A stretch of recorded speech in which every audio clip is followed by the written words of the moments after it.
Baik, webinar mohon izin kita recording ya untuk dokumentasi kegiatan. Baik, langsung saja untuk membuka kegiatan webinar hari ini, kami persilahkan untuk sejawat apoteker semuanya dan juga yang hadir pada hari ini untuk melakukan rename nama terlebih dahulu, nama dan underscore instansi atau tempat praktek masing-masing sehingga ini bisa terdata oleh panitia dan kita bisa mengetahui tempat praktek dari sahabat semuanya.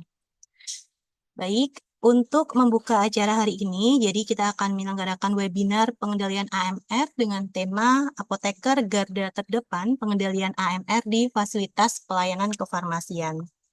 Mohon izin akan saya bacakan dahulu untuk susunan acaranya. Jadi yang pertama yaitu akan ada pembukaan, kemudian menyanyikan lagu Indonesia Raya, dan dilanjutkan dengan doa. Kemudian akan ada sambutan dan arahan oleh Kepala Balai Besar POM di Banda Aceh. Kemudian ada 3 pemateri yang luar biasa yang sudah kita tunggu materinya. Yang pertama dari Direktur Pengawasan Distribusi dan Pelayanan ONPP, BPOM RI. Kemudian yang kedua dari Kepala Balai Besar POM di Banda Aceh. Dan yang ketiga yaitu dosen dan peneliti farmakologi dan farmasi klinis Fakultas Farmasi Universitas Gadjah Mada. Dan kita juga akan ada sesi tanggapan dan diskusi panel, kemudian kita juga ada tanya jawab dan penutup. Baik, untuk memulai acara hari ini, marilah kita menyanyikan lagu Indonesia Raya. Apakah dari operator bisa membantu untuk share lagu Indonesia Raya terlebih dahulu? Kami persilahkan.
Kayaknya baunya sekarang.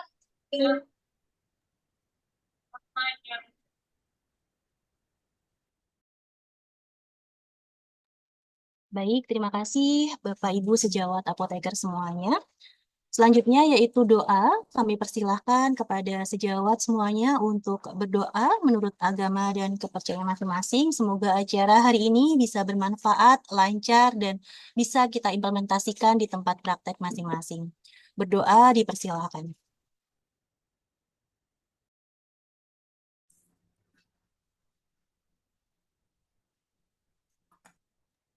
Terima kasih. Baik, sejawat apoteker semuanya. Kalau kami biasanya manggilnya sahabat AMR nih, sahabat AMR teman-teman semuanya. Kita akan mendengarkan selanjutnya yaitu sambutan dan arahan dari Kepala Balai Besar POM di Banda Aceh. Namun kami persilahkan kepada sejawat apoteker untuk menggunakan virtual background yang sudah disediakan oleh panitia, karena setelah sesi sambutan akan ada foto bersama terlebih dahulu. Jadi sambil bersiap nggih Bapak Kepala Badan POM, Balai POM, nanti agar sejawat semuanya bisa ikut untuk foto bersama. Baik, langsung saja kami persilahkan yang terhormat Bapak Yudi Noviandi, MSc Teh Apoteker, selaku Kepala Balai Besar POM di Banda Aceh. Kami persilahkan memberikan sambutan dan arahannya. Monggo Bapak. Baik, Assalamualaikum warahmatullahi wabarakatuh. Selamat siang, salam sehat, salam sejahtera untuk kita semua.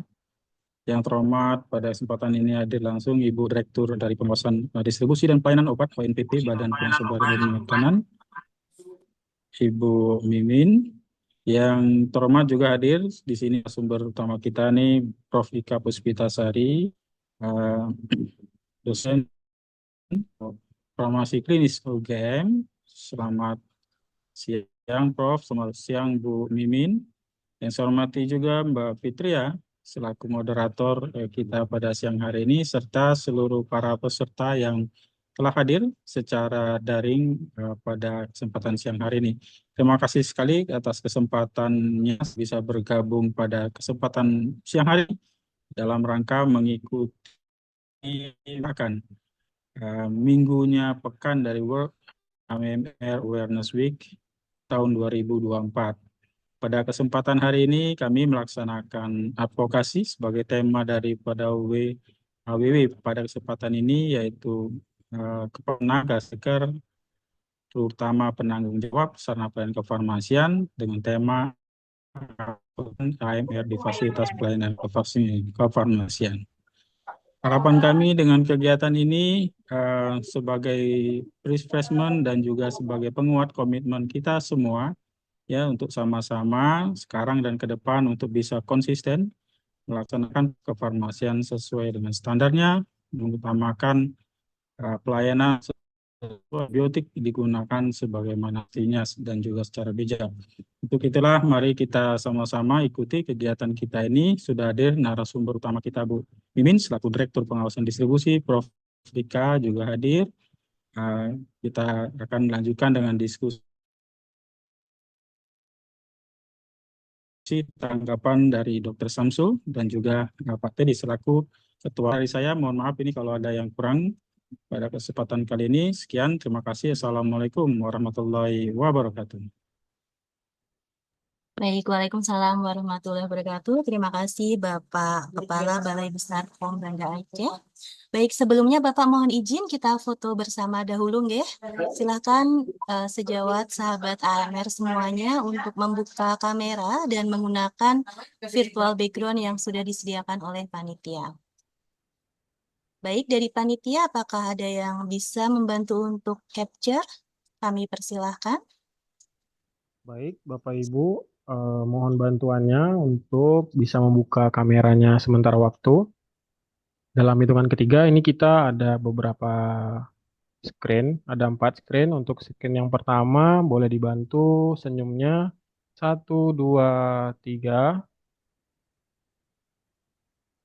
Baik, kita lanjut ke screen yang kedua. Dalam hitungan ketiga, 1, 2, 3.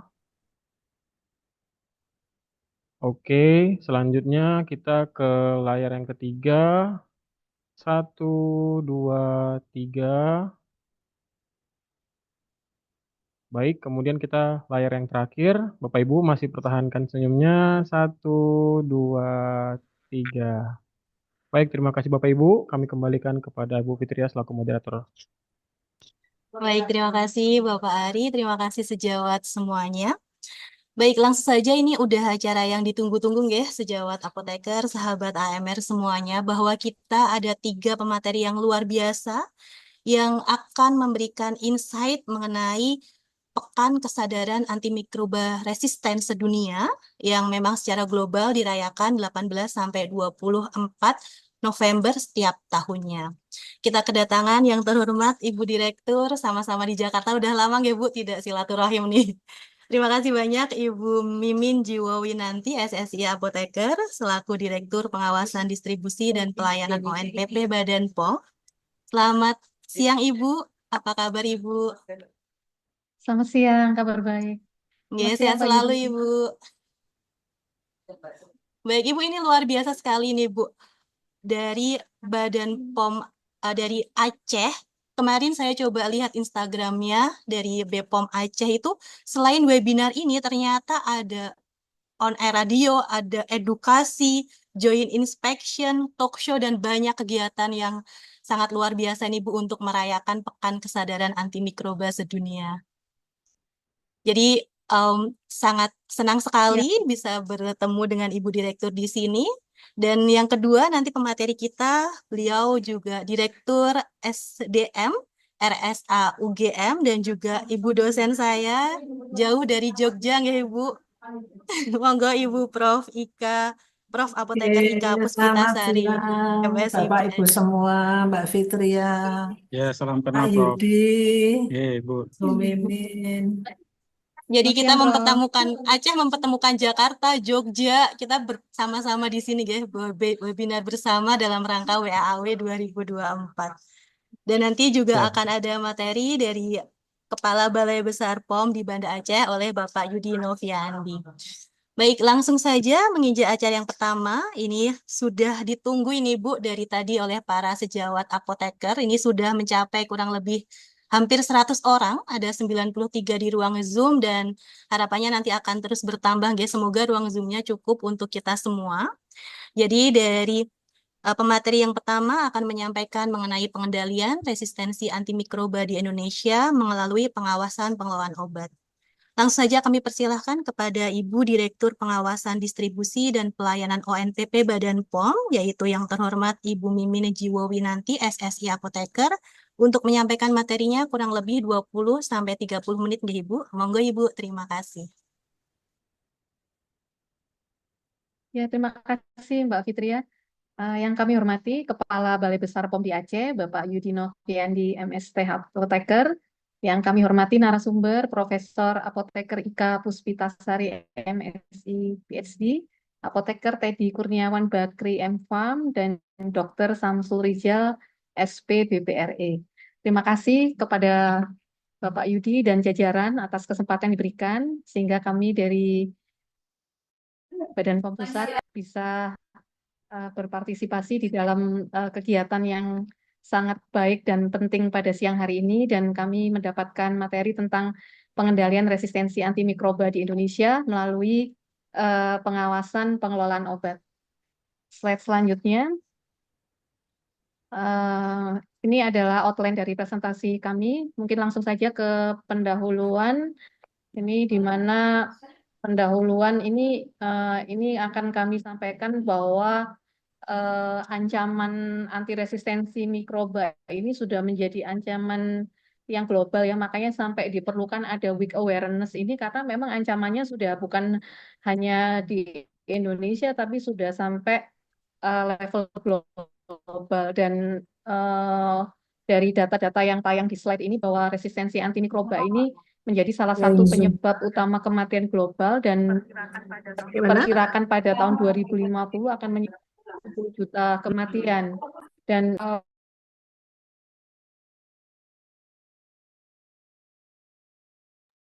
Mohon izin Ibu, mikrofonnya mute deh.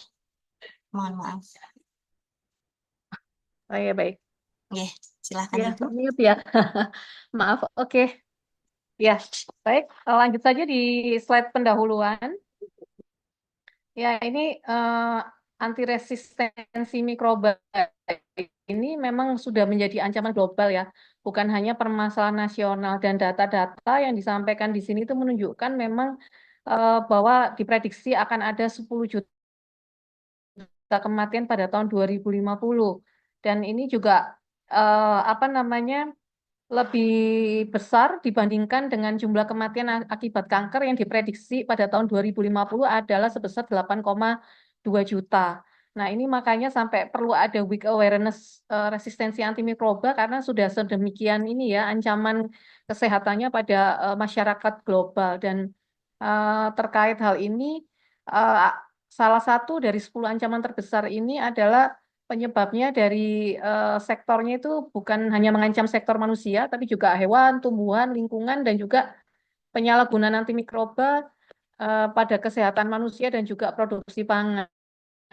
Nah, slide selanjutnya ini situasi resistensi antimikroba di Indonesia yang sesuai tercantum pada Permenko PMK nomor 7 tahun 2021 ini menunjukkan bahwa ini ada bakteri-bakteri ya E. coli ini dan juga Aeromonas hydrophila. Tapi kalau kita melihat ini resistensinya itu udah di banyak hewan ya, dari mulai ini ayam dan juga ikan dan juga ini peternakan juga hewan lainnya. Nah, ini kan juga menunjukkan bahwa sebenarnya baik sektor manusia, sektor hewan dan pangan ini sangat berkaitan terkait resistensi antimikroba. Oleh karena itu memang terkait hal tersebut makanya di dalam pengendalian resistensi antimikroba ini pendekatan yang butuhkan itu adalah pendekatan One Health Approach. Karena pendekatan One Health ini bukan hanya dari sisi sektor kesehatan manusia saja, tapi seluruhnya interkoneksi antara manusia, hewan, dan lingkungan. Dan oleh karena itu, kita semua yang ada di sini termasuk menjadi bagian di dalam melaksanakan One Health Approach tersebut. Slide selanjutnya, ini adalah faktor-faktor yang mempengaruhi dan bagaimana penyebaran dari resistensi antimikroba ini. Ini ada beberapa hal yang tercantum pada slide. Mungkin saya hanya meng-highlight terkait yang banyak terjadi ya di Indonesia, yaitu misuse or overuse of antimicrobial in human dan juga misuse or overuse of antimicrobial in animal. Nah, ini karena yaitu tadi kesadaran akan bahaya resistensi antimikroba yang memang di masyarakat juga belum menyadari secara penuh ya, karena efek dari resistensi ini tidak langsung kelihatan. Kalau seperti kan kita sering menyampaikan bahwa resistensi antimikroba ini sebagai silent pandemic. Karena silent jadi orang nggak banyak yang aware. Lain halnya dengan COVID. Kalau COVID orang langsung aware dan takut dan disiplin di dalam melaksanakan hal-hal yang memang diharuskan untuk melakukan pencegahan penyebaran COVID. Tapi kalau resistensi antimikroba ini karena silent dan efeknya nggak langsung, jadi orang agak mengabaikan. Nah, ini menjadi tugas kita bersama untuk dapat juga sebagai dalam kerangka One Health Approach ya, kita juga harus ikut di dalam mengedukasi masyarakat terkait bahaya resistensi antimikroba. Dan yang selanjutnya ini adalah kebijakan global, di mana kami hanya akan menyorot hal yang terkait ini saja, pilar kepada akses obat-obat esensial. Ya, memang antimikroba ini merupakan obat yang diperlukan untuk melakukan pengobatan, tapi memang akses ini harus kita maknai sebagai akses yang bertanggung jawab ya, bukan yang semua orang bisa menggunakan tanpa ada mengikuti aturan atau eh, aturan penggunaan atau tadi yang sampai misuse dan over bertanggung jawab.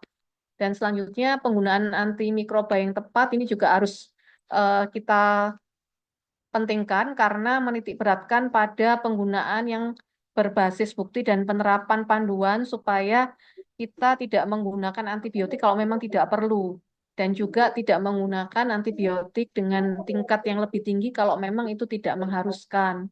Nah, ini yang juga harus kita sama-sama sebarkan supaya kesadaran terkait bahaya antimikroba ini bisa semakin diperluas dan ini memang menjadi tugas kita, baik itu pemerintah, tenaga kesehatan, dan juga pelaku usaha, asosiasi profesi, ini harus bertanggung jawab di dalam meningkatkan kesadaran akan bahaya resistensi antimikroba kepada masyarakat.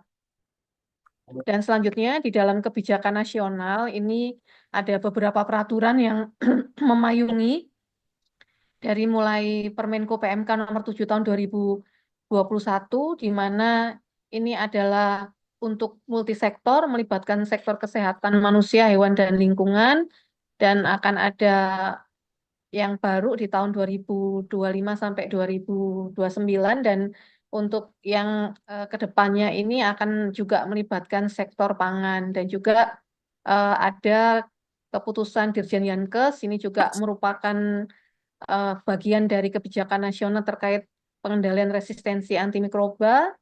Terdapat pokja-pokja di dalam keputusan Dirjen ini dan Badan POM tergabung di dalam pokja intervensi. Dan yang terbaru ini adalah Strategi Nasional Pengendalian Resistensi Antimikroba di Sektor Manusia. Ini khusus untuk sektor manusia dan ini akan diberlakukan 2025 sampai 2029 dan di dalam kita menyusun roadmap yang tahun 2025 sampai tahun 2029 tentu saja mengacu kepada strategi nasional ini khususnya untuk bidang kesehatan manusia dan ini kita juga sedang berproses. Dan selanjutnya untuk level Badan POM sendiri kita ada keputusan Kepala Badan POM pada tahun 2020 tentang peta jalan rencana aksi pengendalian antimicrobial resistance di lingkungan Badan POM pada tahun 2020 sampai tahun 2024. Nah, ini adalah 4 sasaran strategisnya, mulai dari meningkatkan kesadaran dan pemahaman, mengoptimalkan penggunaan antibiotik, meningkatkan koordinasi, dan meningkatkan pengetahuan dan bukti melalui surveillance dan penelitian.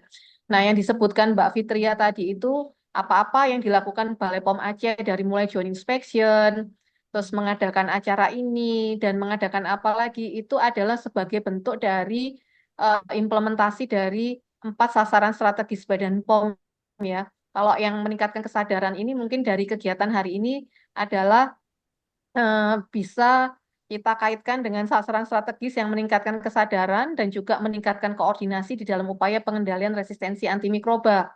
Dan mengoptimalkan penggunaan antibiotik ini juga kita dengan pengawasan di peredaran dan juga dalam koordinasi ini bisa dimaknai juga dengan tadi yang disebutkan bahwa Balai Besar POM di Aceh melakukan joint inspection dengan dinas terkait di wilayah Aceh ini. Kami mengapresiasi dan mengaturkan terima kasih bahwa apa yang telah dilakukan Balai Besar POM di Aceh adalah mengimplementasikan sasaran strategis yang tercantum di dalam peta jalan rencana aksi Badan POM tahun 2020 sampai tahun 2024. Nah, ini kenapa Balai Besar POM di Aceh salah satunya itu melaksanakan ini karena memang peta jalan pengendalian resistensi antimikroba di Badan POM ini bukan hanya oleh Badan POM pusat, tapi seluruh unit pelaksana teknis Badan POM yang ada di seluruh Indonesia bersama-sama untuk melaksanakan hal ini. Dan tadi sudah sempat disebut ya, tapi ya pengawasan pada sarana pelayanan kefarmasian, pemeriksaan bersama, bimbingan teknis, advokasi, edukasi, penguatan regulasi, dan juga sampling dan pengujian. Nah, kalau yang sampling dan pengujian ini adalah mungkin yang terkait dengan yang sasaran keempat, yang meningkatkan pengetahuan dan bukti melalui surveillance. Nah, di dalam penguatan regulasi ini kita ada revisi peraturan Badan POM tentang pedoman tindak lanjut hasil pengawasan obat dan bahan obat, di mana ini sudah menyebutkan secara khusus antibiotik sebagai salah satu yang menjadi perhatian khusus Badan POM karena memang resistensi antimikroba ini sudah menjadi ancaman global sehingga mau tidak mau secara khusus harus disebut di dalam peraturan Badan POM dan dalam hal ini adalah peraturan Badan POM tentang tindak lanjut hasil pengawasan obat dan bahan obat. Nah, selanjutnya ini adalah pengawasan yang kita lakukan bahwa di dalam kegiatan pengawasan kita melakukannya dari sepanjang produk life cycle dan kalau dalam hal kita yang terkait dengan masyarakat mungkin kita mulai saja dari jalur distribusi sampai itu diserahkan oleh fasilitas pelayanan kefarmasian kepada masyarakat. Nah, ini tentu saja di dalam pengawalan integritas rantai distribusi sampai penyerahan kepada masyarakat ini adalah peran dari lintas sektor lain tentu saja dari praktek profesi kesehatan dan juga dari pelaku usaha dan juga kesadaran masyarakat yang harus bersama-sama. Memang memiliki kesadaran yang sama bahwa penyerahan antibiotik itu dengan resep dokter dan tidak menggunakan sembarangan. Nah, ini yang ingin kami tekankan bahwa semua yang berperan dalam rantai ini harus berperan. Kalau ada salah satu tidak berperan, ya pasti itu nanti akan memicu terjadinya tadi misuse dan overuse, dan pada ujungnya adalah resistensi antimikroba. Dan ini juga kita untuk menjawab tadi juga tantangan bahwa sektor manusia tentu saja beririsan dengan sektor hewan. Kita juga bekerja sama dengan Kementerian Pertanian untuk melaksanakan joint inspection, dan terima kasih kepada Balai Besar POM di Aceh yang juga melaksanakan joint inspection bersama dengan dinas terkait yang ada di wilayah Aceh, dan pedoman terkait joint inspection ini sudah ada dan ini sudah berdasarkan disahkan oleh Kementerian Pertanian bersama Badan POM yang bisa digunakan oleh Bapak Ibu semua di seluruh Indonesia untuk dapat melaksanakan joint inspection ini. Dan di dalam hasil pengawasan dilakukan Badan POM ini memang cluster-clustersnya ya penguatan kebijakan selain tadi adanya revisi Perbepom tentang pedoman tindak lanjut hasil pengawasan obat dan makanan, juga ada peraturan Badan POM nomor 8 tahun 2023 tentang penilaian khasiat dan keamanan obat antibakteri yang digunakan sebagai panduan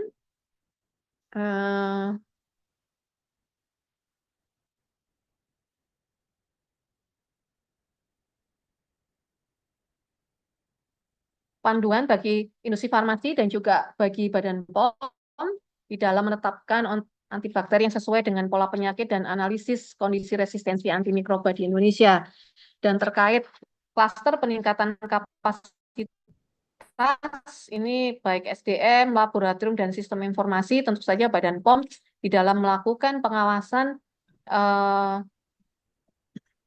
didukung oleh petugas UPT Badan POM yang kompeten, laboratorium yang sudah handal dan juga diakui, baik itu secara nasional dan internasional, juga kita didukung oleh sistem informasi, di mana kita juga menerapkan digitalisasi pengawasan.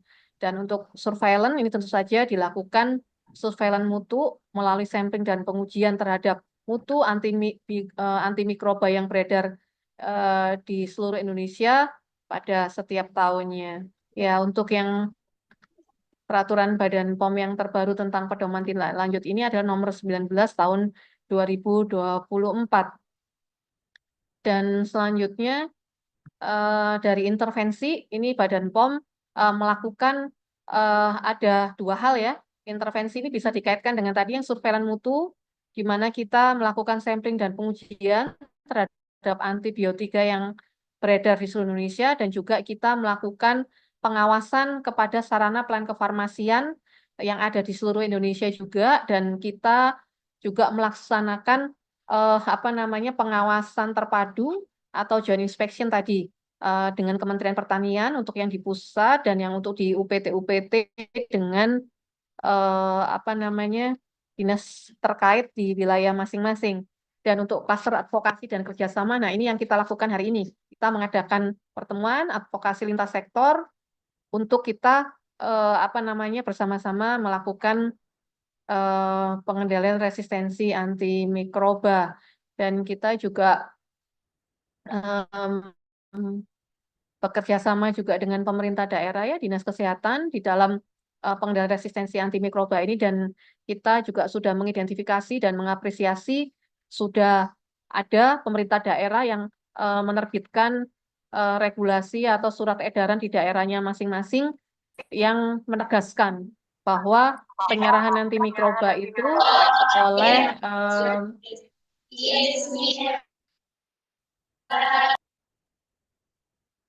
penyerahan antimikroba itu harus berdasarkan resep dokter.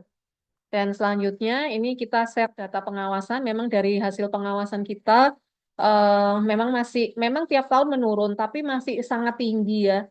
karena masih di angka 70% lebih penyerahan antibiotik tanpa resep dokter ini.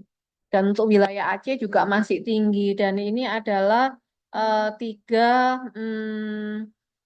antibiotik yang paling banyak diserahkan tanpa resep dokter. Amoxicillin, cefadroxil, dan juga cefixim. Nah, ini kami mengharapkan bahwa hal ini bisa kita tekan bersama-sama karena antibiotik ini eh, kita tidak menginginkannya untuk menjadi swamedikasi ya, karena tadi terkait bahaya ancaman resistensinya yang banyak merugikan dan juga bahkan dapat mengancam nyawa juga kalau sampai tidak ada antibiotik yang eh, bisa untuk mengobati penyakit kita karena sudah kebal atau sudah resisten.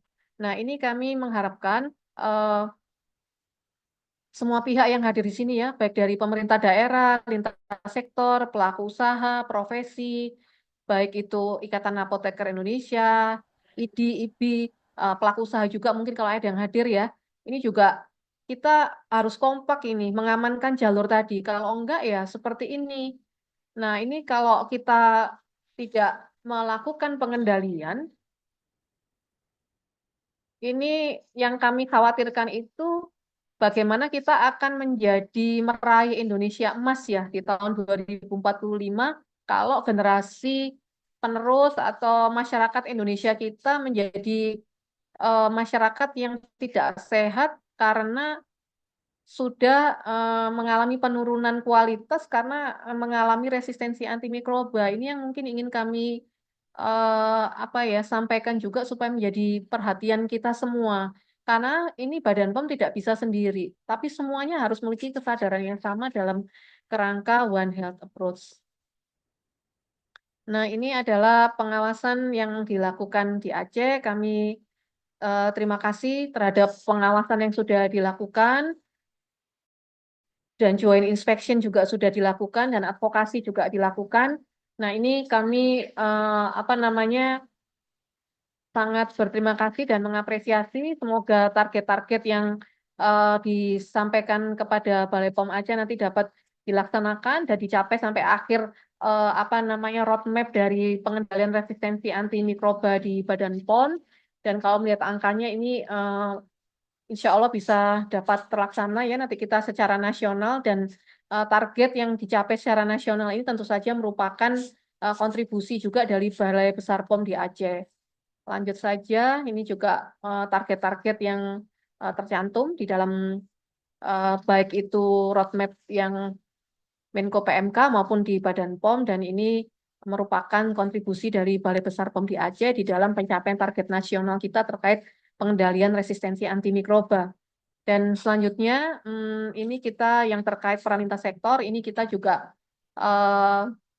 mengapresiasi, ini ada 8 UPT telah melaporkan kegiatan pemeriksaan bersama ya di dalam pengawalan AMR ini, dan juga tadi yang saya sampaikan bahwa Pemda juga memperkuat regulasi ya dengan adanya entah tentang Pemda atau surat edaran dari gubernur dan lain sebagainya yang akan memperkuat bahwa penyerahan antimikroba itu dengan resep dokter. Dan ini adalah apresiasi yang kita berikan kepada pemerintah daerah yang sudah melaksanakan memberikan regulasi penerbitan regulasi dan penguatan regulasi terkait pengendalian resistensi antimikroba. Mungkin nama Pemdanya bisa dilihat di slide ya. Nah, ini juga kami sebagai bentuk dari kami juga berkoordinasi dengan pemerintah daerah. Dan selanjutnya untuk yang kepada masyarakat ini kami juga melakukan berbagai upaya dan karena sekarang udah zamannya digital dan media sosial, ini kami juga selain yang offline juga melaksanakan online seperti kita mengadakan podcast juga ya. Dan podcastnya ini juga menghadirkan apoteker selebritis juga karena sekarang kan musimnya yang selebgram atau influencer atau apapun itu namanya. Nah, ini kita juga mengikuti perkembangan terkini supaya edukasi kita kepada masyarakat lebih dapat diterima karena kita mengikuti apa yang menjadi tren di masyarakat sehingga kita tidak ketinggalan. Di samping juga kita mengadakan yang offline, kita juga mengikuti perkembangan dengan berbagai cara di media sosial dan juga platform-platform yang digital lainnya. Nah, ini kami juga mengharapkan agar penyerahan antimikroba yang diserahkan kepada masyarakat ini disertai edukasi bahwa untuk dapat juga bahwa penggunaan antimikroba ini harus dihabiskan sehingga tidak terjadi tadi resistensi antimikroba. Nah, ini langkah yang sudah kita lakukan ya. Tadi saya sudah sempat sebut beberapa kali kita merevisi untuk penguatan regulasi. Kita ada revisi peraturan Badan POM, sekarang menjadi peraturan Badan POM nomor 9 tahun 2024 yang memuat tindak lanjut terkait temuan pelanggaran atau temuan di sarana terkait antimikroba kita sebut secara khusus. Dan selanjutnya pada saat ini kita sedang proses revisi pedoman cara distribusi obat yang baik. Di sini kita juga mencantumkan terkait penggunaan obat yang tidak rasional untuk mencegah resistensi antimikroba. Saat ini proses revisinya sedang tahap finalisasi dan saya yakin Bapak Ibu semua juga bisa mengikuti revisi ini melalui website Badan POM karena draft dari revisinya juga diposting di website Badan POM. Dan selanjutnya mungkin ini kami tidak bosan-bosan untuk memberikan atau menyampaikan sekali lagi karena Badan POM memiliki tagline ya ABC 4T. Ini untuk kenapa kami membuat ABC 4T karena supaya lebih mudah masyarakat untuk mengingat dan memahami secara garis besarnya A itu apa resistensi antimikroba, B bahaya resistensi antimikroba, dan C cara mikroba menjadi resisten. Dan yang keempat 4T-nya adalah tidak membeli dan menyerahkan antimikroba tanpa resep dokter, meneruskan pengobatan dengan antimikroba yang diresepkan walau kondisi sudah membaik, tidak membuang antimikroba rusak atau sisa sembarangan, tegur dan laporkan jika mengetahui ada sarana yang menjual antimikroba tanpa resep. Dan sebagai penutup, kami mengharapkan bahwa upaya pengendalian resistensi antimikroba ini adalah kolaborasi semua pihak bersama, sinergi semua pihak. Jadi tidak bisa hanya Badan POM sendiri. Jadi kesadaran ini langkah bersama adalah kita bersama-sama untuk kita bersinergi semua pihak untuk pengendalian resistensi antimikroba. Dan seluruh sektor, baik pemerintah, swasta, tenaga kesehatan, pelaku usaha, asosiasi, dan lain sebagainya, ini harus berbagi peran melalui strategi One Health Approach. Jadi semua harus berperan. Tidak bisa hanya sendiri saja pemerintah, tapi semua berperan. Karena tadi, di dalam rantai itu tadi kan banyak pihak yang berperan. Semua harus berperan. Kalau tidak, ya akan terjadi tadi penggunaan yang salah, penggunaan yang berlebihan, atau bahkan terjadi penyimpangan dari pendistribusian obat yang pada akhirnya dapat memicu resistensi antimikroba. Dan salah satu peran tenaga kesehatan dalam upaya pengendalian resistensi antimikroba adalah rasionalitas peresepan dan juga pengelolaan antimikroba sesuai peraturan perundang-undangan termasuk juga dengan penyerahannya kepada masyarakat yang dengan resep dokter yang juga perlu disertai dengan edukasi kepada masyarakat. Mungkin demikian yang dapat kami sampaikan. Terima kasih atas perhatian dan kesabaran Bapak Ibu semua. Sekali lagi saya ucapkan terima kasih. Wassalamualaikum warahmatullahi wabarakatuh. Baik, waalaikumsalam warahmatullahi wabarakatuh. Terima kasih Ibu Direktur. Kita beri reaction dulu nggih. Kita beri applause nih, materi yang luar biasa. Banyak sekali yang kita dapatkan insight dari Ibu Direktur Pengawasan Distribusi dan Pelayanan ONPP Badan POM RI. Dan tadi memang sangat sesuai nggih Ibu dengan tema WAAW 2024 kita, yaitu Educate, Advocate, Act Now. Bahkan tadi ada banyak sekali langkah-langkah yang sudah dilakukan oleh Badan POM RI dalam pengendalian AMR. Terima kasih Ibu Mimin. Ibu mohon izin untuk bergabung bersama kami ya Ibu. Nanti kita diskusi di akhir ya Ibu. Direk. Ya, Baik, terima kasih Mbak Fitria, terima kasih Pak Yudi, Bapak Ibu narasumber, dan Bapak Ibu Terima semua. kasih Bu Dir. Ya, Terima Bapak, kasih. terima Ya, kasih Bapak. Sehat selalu, Bapak. nggih. sama-sama.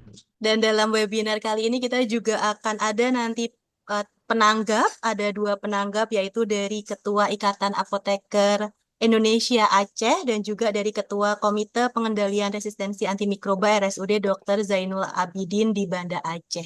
Nanti kita akan diskusi di akhir sesi.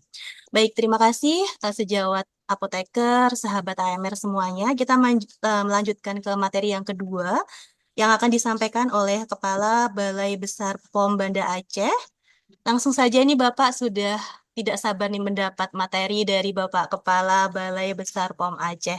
Kami persilakan yang terhormat Bapak Yudi Noviandi MSc Teh Apoteker untuk menyampaikan materinya. Terima kasih Bapak. Terima kasih ya Bu Moderator, Bu Fitria atas kesempatannya. Assalamualaikum warahmatullahi wabarakatuh. Selamat siang, salam sehat, salam sejahtera untuk kita semua. Syukur Alhamdulillah ya kita bisa berkumpul pada kesempatan siang hari ini melalui webinar dalam rangka menyemarakkan World WAWW, jadi Week Awareness pada tahun 2024 ini, khususnya pada hari ini adalah untuk tenaga kefarmasian, para penanggung jawab, teman-teman sejawat di sarana pelayanan kefarmasian baik di apotik maupun beberapa di sarana pelayanan kesehatan lainnya. Terima kasih Prof. Vika sudah hadir. Nanti mohon izin mau wrap up apa yang kami tadi Ibu Mimin sampaikan dan sebenarnya saya melanjutkan tadi. Tadi saya sempat ada satu slide menyampaikan terkait dengan kondisi di Aceh. Nah ini pada kesempatan ini saya lebih mendetailkan lagi fakta yang ada dan ini mungkin menjadi apa namanya ya semangat kita untuk kembali berkomitmen menegakkan kembali untuk bisa melakukan penyerahan ya antibiotik maupun antimikroba itu secara sesuai ketentuan dan bijak sehingga potensi resistensi karena dari sarana pelayanan kefarmasian itu bisa kita tekan. Itu harapan kami. Terima kasih juga tadi Bu Direktur sudah menyampaikan beberapa inisiatif dari contoh beberapa kabupaten kota. Saya kira itu menarik dan bisa kami jajaki ya bersama teman-teman semua ini mungkin yang ada juga bertugas di Dinas Kesehatan Provinsi maupun kabupaten kota. Mungkin kita mulai dengan surat edaran ya. Kalau misalnya bisa dari gubernur, kalau nggak bisa dapat mungkin kita mulai dari wali kota atau bupati. Kalau memang nggak bisa, kita akan coba mulai dari surat edaran dari Kepala Dinas Kesehatan untuk mendorong penggunaan antibiotik atau antimikroba ini secara bijak dan benar sehingga kita potensi resistensi antibiotik atau antimikroba itu bisa kita tekan dengan sebaiknya. Baik, izin saya melanjutkan paparan dari Bu Direktur tadi. Saya langsung saja, saya kira apa yang disampaikan ini similar sama dengan yang disampaikan Bu Direktur. Next, masuk saja langsung ke peran BPOM. Next. Tadi sudah disampaikan definisi kebijakan, saya kira bisa lanjut hasil pengawasan. Nah, back dari slide sebelumnya, mohon sebelumnya. Baik, pada kesempatan ini dalam kurun waktu 10-15 menit kami menyampaikan lebih detail apa yang disampaikan Bu Direktur. Tadi disampaikan Aceh itu ada di 85, padahal rata-rata nasional ada 70. Bagaimana update-nya sekarang? Nah, ini menjadi tantangan bersama, makanya kami sangat senang sekali dengan Minggu World AMR Week ini, awareness. Harapannya menjadi pemicu kita, pendorong kita untuk bisa lebih peduli, lebih berkomitmen, lebih sadar bahwa ini kita harus jalankan ya antibiotik ini penyerahannya harus dengan sebenar-benarnya. Lebih dan kurang nanti mohon Profesor bisa menyampaikan fenomena ini untuk perbaikan ke depan untuk khususnya kami di Provinsi Aceh. Baik, berikut ini adalah hasil pengawasan. Lanjut saja, ini tadi sudah disampaikan.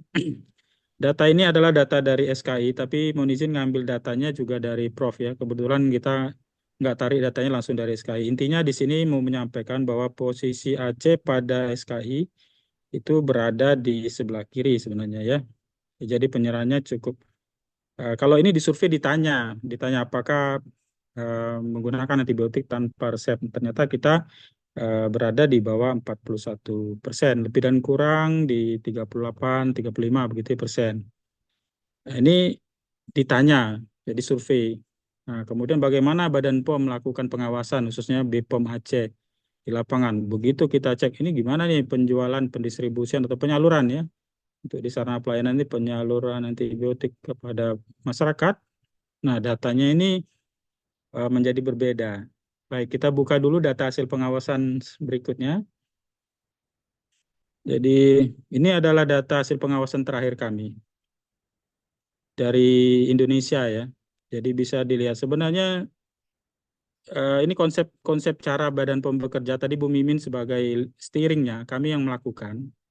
Jadi dalam modul kami melakukan pengawasan ke sarana pelayanan itu ada isian sejauh mana penyerahan antibiotik di outlet tersebut. Nah, ternyata ini Aceh ini masuk 5 tertinggi. Yang semua menyerahkan itu ada di Jawa Timur, Kalimantan Tengah, Sulawesi Utara, Sumatera Utara, dan kemudian Aceh. Ada di 95%. Artinya itu sampai dengan TW2 itu lebih kurang ada 95% dari outlet di sana pelayanan apotek itu menyerahkan antibiotik tanpa resep. Itu faktanya, fakta yang ada. Hal ini menjadi concern kalau dilihat di Indonesia.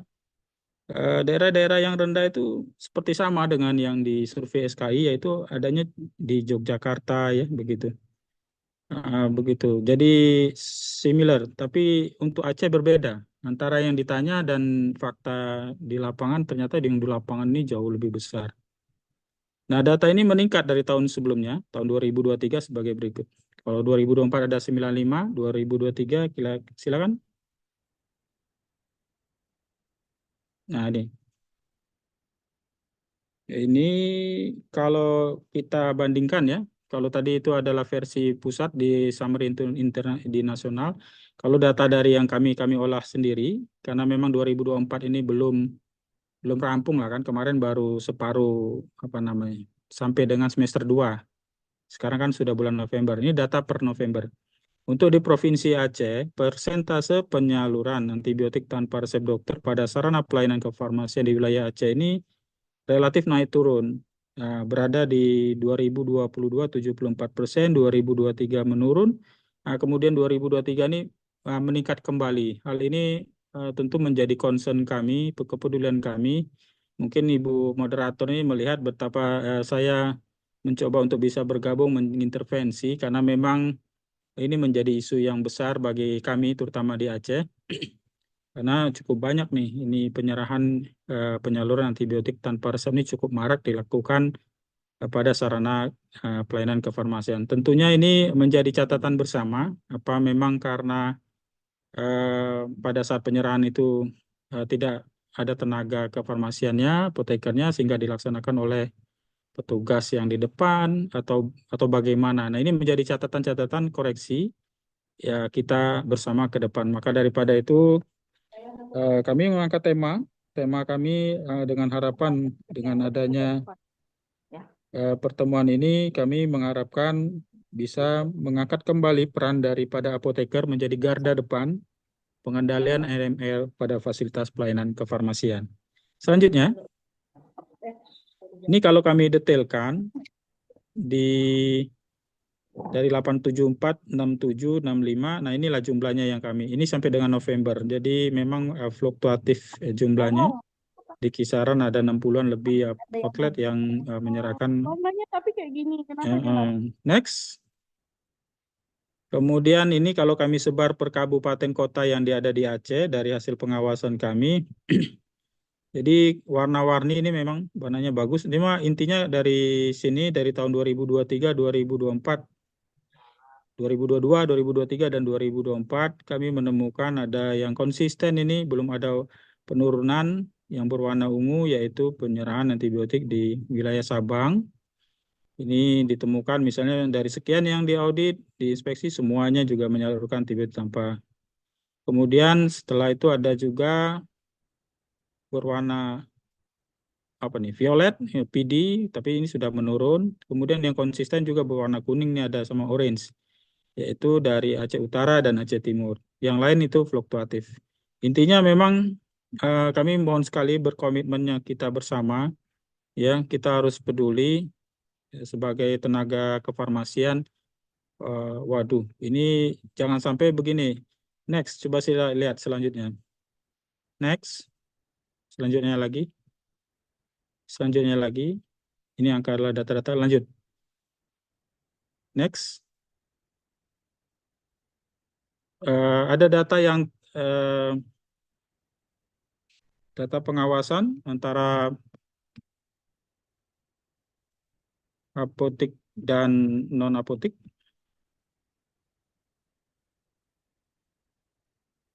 Bisa mundur tadi jauh ke depan, ke belakang.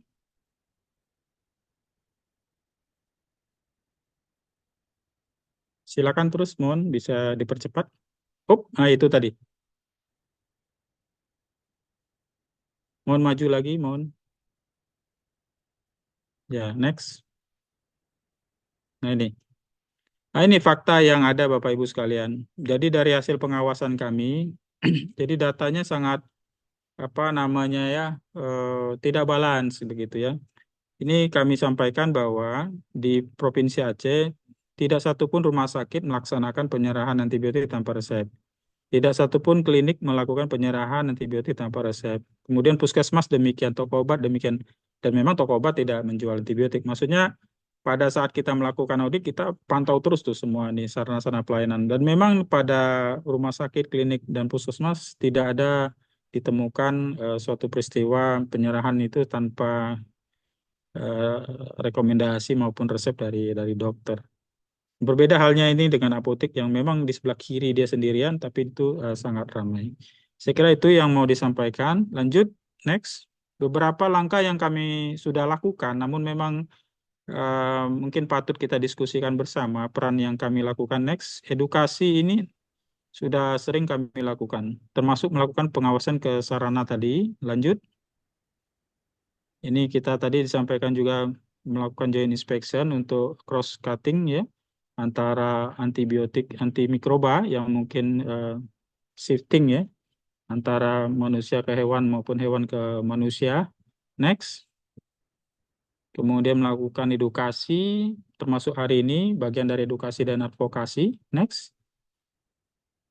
Nah, kemudian ada bimbingan teknis kepada masyarakat terkait antibiotik. Next. Jadi bimbingan teknis lagi, lanjut.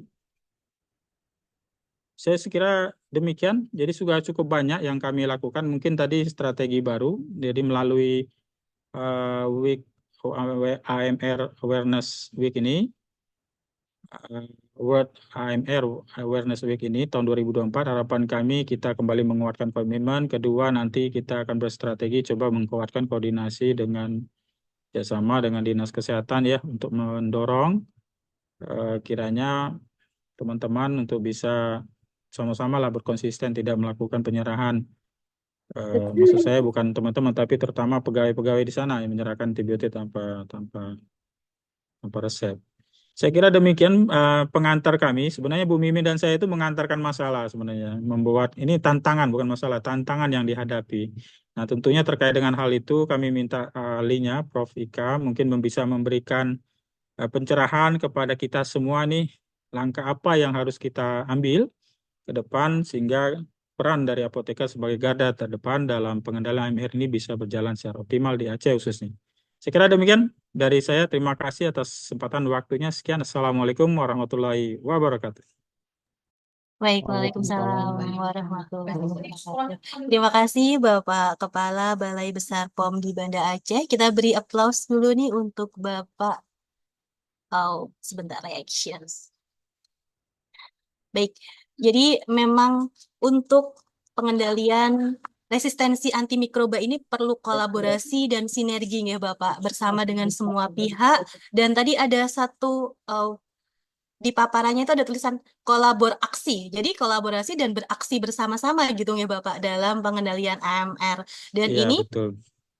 Jadi dari Balai Besar POM Aceh pun ketika pengawasan, kemudian sahabat AMR, sejawat apoteker di tempat praktek juga optimal sesuai dengan peranan masing-masing. Harapannya kita berkontribusi positif dalam pencegahan dan pengendalian AMR. Demikian ya Bapak Yudi. Ya, terima kasih. Betul.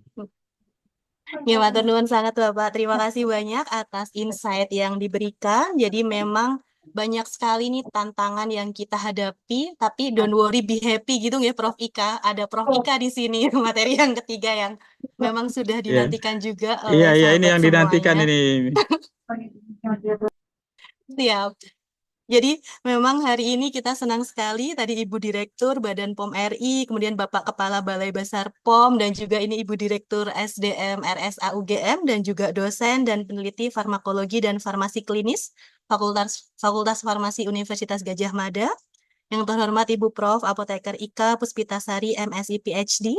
Mohon izin Ibu, mohon insight-nya materi tentang pengendalian AMR di fasilitas pelayanan kefarmasian.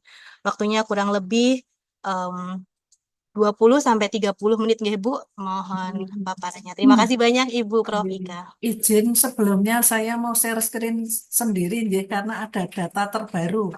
Fresh Siap. from the oven akan saya sampaikan gitu Wis, ya.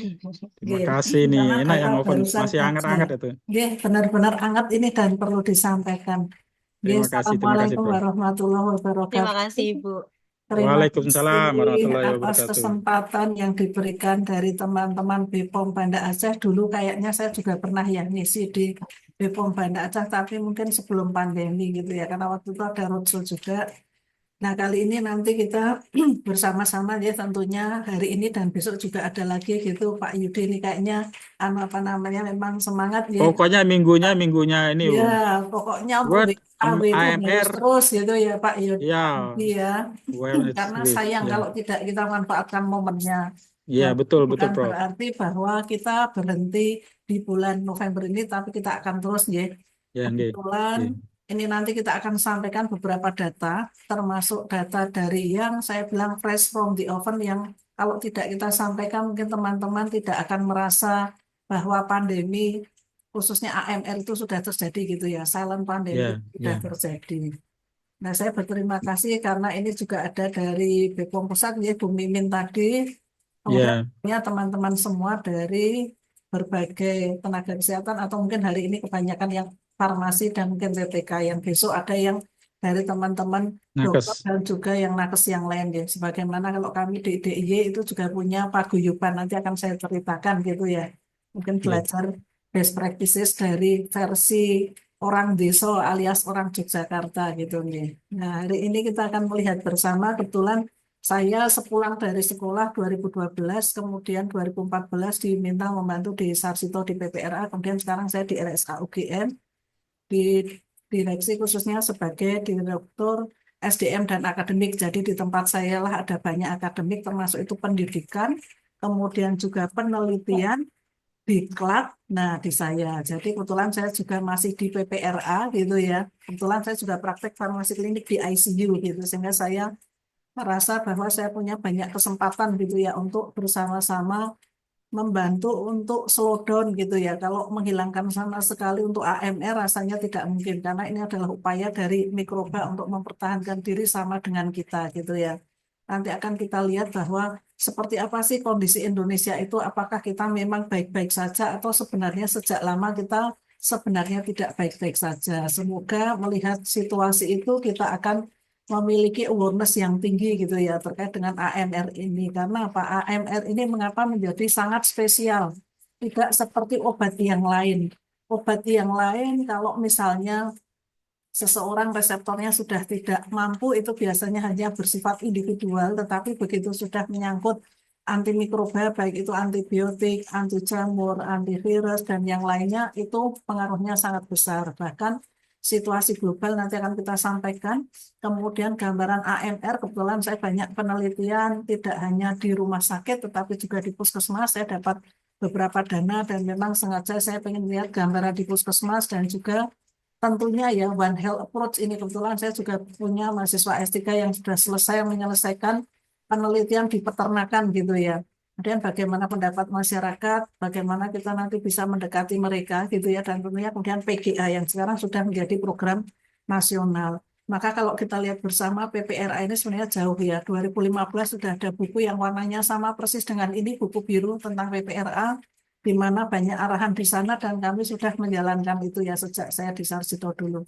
Kemudian hasil dari 2015 ini kan tentu ada surveillance ya. Di akhir tahun ada surveillance 2016 di 4 bagian besar yaitu dari penyakit dalam, anak, bedah dan juga obsgin. Ternyata hasilnya apa? Kategori 0 atau yang rasional dengan Gisen itu ternyata hanya 20%. Sisanya banyak yang tidak rasional. Jadi betapa sedihnya kita semua karena ternyata dengan upaya-upaya yang ada itu belum cukup. Bahkan kategori yang 5 yaitu bahwa ada penyakit yang sebenarnya tidak membutuhkan antibiotik itu ada. Berarti kita dalam diagnosis pun kita juga harus lebih dipertajam lagi. Ditambah dengan munculnya MDR, multi drug resistant microorganism yaitu ESBL, extended spectrum beta lactamase itu naik gitu ya. Cukup signifikan dari 40% menjadi 60%. Nah, oleh karena itu di 2021 maka pemerintah mengeluarkan buku PGA warnanya merah dan hitam 2021 dengan harapan tentunya kategori 0 atau yang namanya rasional itu bisa tercapai dan AMR-nya tentunya bisa diturunkan dengan sangat signifikan. Ini tadi Bu Mimin juga sudah menyampaikan cukup banyak bahwa di 2050 kita akan menghadapi pandemi yang cukup besar yang dinamakan sebagai pandemi AMR, di mana tadi kematiannya akibat AMR adalah sekitar 10 juta, jauh lebih besar daripada kematian akibat kanker gitu yang selama ini kita takuti. Apakah hanya negara yang tropis saja yang menghadapi? Ternyata tidak.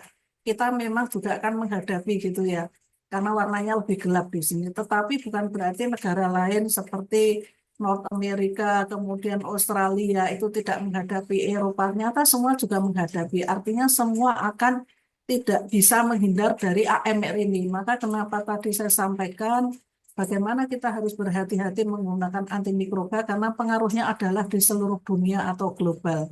Dan ini tidak hanya menyebabkan kematian yang sangat besar, tetapi tentunya pembiayaan kesehatan cukup tinggi gitu ya. Kita punya pasien-pasien dengan ESBL, MRSA, Krebs gitu ya, yang itu bisa melebihi berapa? Ada yang 111 hari di ICU, ada yang 120 hari gitu ya, dan itu semua memang kita gratiskan ya, tidak kita minta uang walaupun ya rumah sakit kami nombok, tapi bagi kami itu hal yang biasa gitu ya, sebagai konsekuensi dari kita di pelayanan.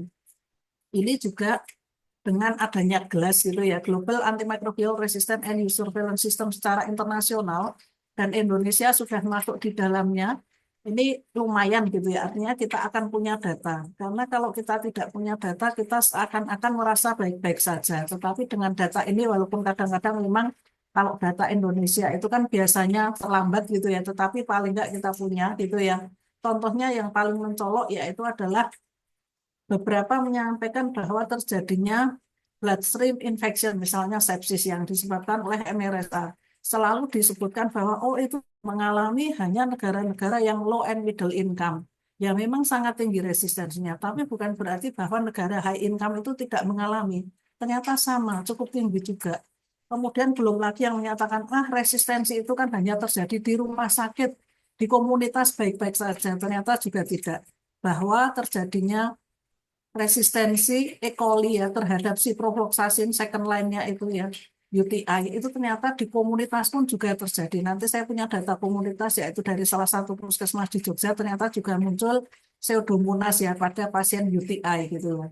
Nah kalau hospital ya jelas ya, karena kita kan memang biasanya juga apalagi hospital tipe B atau A gitu ya, itu kan biasanya kan sudah mendapatkan pasien-pasien dari rumah sakit di bawahnya yang juga menggunakan antibiotik. Artinya bahwa kita yang ada di rumah sakit tipe B seperti RSA, kemudian Sarjito tipe A, kemudian juga mungkin nanti yang di Aceh apa gitu ya, itu mesti bersiap gitu ya. Begitu pula dengan ini, Acinetobacter baumannii itu sekarang sudah teman kita sehari-hari. Dulu mungkin sebagai sesuatu yang sangat wah gitu ya. Beberapa waktu yang lalu juga muncul di sosmed. Kalau kami sih ya cuma senyum, karena pas senyumnya senyum kecut karena sudah sering ketemu gitu ya. Sudah ketemu dengan Acinetobacter baumannii yang ternyata apa? Ini kita lihat amikasin ini kan termasuk yang reserve gitu ya. Kita sayang-sayang, kita eman-eman, kita simpen. Ternyata juga sudah resisten ya Acinetobacter terhadap tidak hanya gentamisin, tetapi kepada kakaknya amikasin. ditambah dengan keluarga carbapenem ya. Meropenem tinggi banget resistensinya, ya Acinetobacter itu, imipenem iya, doripenem iya. Nah, jadi tampaknya kita ini sekarang pada kondisi yang memang sudah harus beraksi bersama-sama untuk tidak kehabisan antibiotik gitu ya. Maka kita juga punya kuman-kuman yang menjadi target gitu yang namanya escape gitu ya. Karena kita pengen juga escape atau lari dari AMR ini. Tadi ada E-nya adalah Enterococcus, kemudian ada S-nya adalah Staphylococcus aureus, kemudian K-nya adalah Klebsiella pneumoniae, yang sebenarnya Klebsiella ini kalau kita hanya membayangkan hanya ada di paru, ternyata pada UTI juga muncul. Kalau darah kan biasa gitu ya. Kemudian tadi ya, yang kita takuti sekarang adalah Acinetobacter baumannii yang sudah ini kita dapatkan ya dari sputum pasien kami adalah krep gitu ya. Krep kalau yang lain adalah makanan enak gitu ya, tetapi ini adalah carbapenem resisten ini ya. Carbapenem resisten pada Acinetobacter baumannii. Jadi bayangkan saja tinggal apa ampisul dan amikasin. Tetapi kalau pasiennya pada kondisi ada gangguan ginjal, pasti kita harus berhati-hati gitu ya, karena hanya punya ampisul dan amikasin gitu ya. Tiap 3 hari pasti harus kita take care gitu ya. Kemudian P-nya adalah Pseudomonas, N-nya adalah Enterobacter. Kemudian tentu kita lihat bersama secara cepat, mulai penisilin ditemukan ini kan secara cepat pula terjadi resistensi. Begitu pula dengan obat-obat yang lain yang semakin hari ditemukan pun tidak bertahan lama gitu ya. Sehingga kita mestinya dengan yang kita miliki sekarang ini kan kita harus disayang-sayang gitu ya. Dilakukan apa namanya pengaturan dengan metode aware itu ya, bahwa mana yang boleh dituliskan oleh semua DPJP, mana yang boleh dituliskan hanya oleh konsultan yang tropik infeksi atau bahkan yang harus dengan data kultur yang lebih kuat lagi karena sudah resisten dengan apapun sehingga harus meminta persetujuan dari ketua PPRA bahkan direktur rumah sakit. Nah, ini yang kita nyatakan bahwa resistensi pada mikroba itu bermacam-macam. Dari mulai yang namanya MDR, multi drug resistant itu misalnya di antara 2 atau 3 kategori. Satu ada yang sudah resisten, contohnya resisten terhadap beta-lactam, 2 resisten terhadap aminoglikosida, 1 lagi resisten terhadap misalnya golongan sulfa itu sudah multi drug resisten. Tetapi kemudian kita ketemu ya hari ini tadi yang saya bilang fresh from the oven adalah XDR, extensive drug resistant, lebih dari 3 golongan. Bahkan di tahun 2017 kita sudah ketemu dengan yang PDR ini ya, pan drug resistant, sudah habis semuanya resisten. Apakah itu terjadi di negara lain? Tidak terjadi di rumah saya gitu ya, di Yogyakarta ini gitu ya. Ini yang saya ceritakan di 2013 sampai 2014, kalau teman-teman lihat ini di NICU. NICU itu kan kita jaga-jaga gitu ya. Kemungkinan ini datangnya dari mana gitu ya. Jadi kita lihat bahwa ternyata bakteri-bakteri gram negatifnya itu sudah multi drug resistant mikroorganisme. Ini kan anak-anak kecil usianya baru 3-4 hari gitu ya. Ternyata sudah resistensinya seperti ini. Itu tahun 2013-2014 tuh ya. Jauh sebelum mungkin kita menyadari gitu. Tetapi karena saya sejak pulang sekolah di PPRA ya, makanan sehari-harinya udah ketemu dengan yang seperti ini. Ini penelitian kami gitu ya, yang saya bilang tadi, pan drug resistant 2017. Apakah masih ada yang tersisa? Habis gitu ya. Semuanya sudah resisten. Ini pasien pada ulkus diabetik, ketemunya adalah mikroba yang sangat spesifik, Burkholderia pseudomallei. Nggak mudah ditemukan juga ini ya, bahkan kita lakukan dengan PCR juga untuk memastikan. Dan ini pasiennya sembuh tanpa antibiotik. Karena apa? Sudah habis semua kok antibiotiknya gitu ya. Nggak ada gunanya dikasih. Maka kita lebih banyak pembersihan luka, debridement lebih sering, dijaga tensionnya gitu ya dengan tongkat dan yang lainnya. Akhirnya ini pasien bisa sembuh. Ini yang saya sebut tadi data dari Puskesmas ya untuk UTI. Ini ternyata kita lihat tidak hanya E. coli gitu ya, Klebsiella-nya ada. Kemudian juga nanti apa namanya ada Proteus, ada Staphylococcus-nya, dan ternyata ada pola. Kalau membaca data harus kita lihat ini pola susceptibility atau sensitivitas atau resistensi harus di apa namanya dikritisi gitu ya, artinya harus teliti gitu. Ini kebetulan yang kita sampaikan adalah sensitivitas, berarti kalau sensitivitas yang diinginkan WHO adalah 80%. Berarti kalau yang kurang itu sudah tidak bisa dipakai. Ampicillin memang sudah tidak bisa. Yang lain masih mending. Ini data dari komunitas atau puskesmas. Saya juga melakukan ISPA ya, yang ISPA ini juga di Jogja. Ini ternyata ISPA saja keluarnya adalah bakteri-bakteri gram negatif. Bisa dibayangkan ini ISPA, puskesmas keluarnya Klebsiella. Nggak cuma yang gram positif gitu ya. Kemudian hemofilus pun bisa kita revelation karena di sini untuk hemofilus butuh media khusus. Ini yang terjadi di puskesmas loh ya. Saya kalau nggak dapat proyek penelitian ya nggak bakal punya uang gitu ya. Tapi karena saya merasa peduli bahwa di puskesmas itu kayaknya belum dipetakan, maka saya lakukan. Dan ini kita lihat sensitivitas 80%, yang kurang tadi adalah ada cefuroxim, itu ya tetrasiklin kurang fenikol, kemudian juga cefazolin, ampicillin. Ini sudah nggak bisa untuk gram negatif, gram positifnya tetrasiklin jelas nggak bisa, penicillin juga nggak bisa. Ini untuk kasus yang ISPA itu tadi. Nah ini data di kami rumah sakit MDRO, kita lihat 2022 dan 2023 ternyata Klebsiella pneumoniae ini cenderung menetap, tetapi ESBL-nya memang menurun, tapi kita tidak senang karena Pak MRSA-nya naik luar biasa, krepnya tadi yang kita ketemukan tiap hari atau Acinetobacter itu naiknya luar biasa tinggi ya. Kemudian karbapenemase untuk Pseudomonas pun juga terjadi. Jadi sekarang kelihatannya banyak ya, yang karbapenemase aja dia sudah bisa menghasilkan, artinya tidak bisa menggunakan karbapenem, baik itu yang Acinetobacter baumannii, Klebsiella, Pseudomonas. Nah ini juga 2024 krep yang ini tadi, sehingga kadang-kadang kalau sudah menghadapi seperti ini, dan kemudian pasien sudah tidak bisa menggunakan dua hal ini, ya kita harus melihat pada CLSA ya. Nanti kalau ini sih, ini pelajaran kalau ini ya, untuk yang semua farmasi klinik. Maka sering-seringnya dengan kondisi yang seperti ini ya kita harus mencarikan yang lain. Tapi saya ingin menekankan bahwa nanti kalau teman-teman farmasi ya belajar farmasi klinik, di sini kalau dibilang meropenemnya resisten, kita masih punya doripenem dan imipenem gitu ya. Karena ini tidak ada OR gitu ya. Cara bacanya begitu, ini adalah CLSI gitu ya. Kalau ada yang senang nanti bisa saya kirimi gitu ya. Karena memang ini saya dulu juga belajar sendiri gitu ya. Kemudian misalnya ini ada yang tadi mana ya resisten dengan ceftriaxone. Nah di sini ada ceftriaxone, cefotaxime, nggak ada ornya, berarti bisa menggantikan.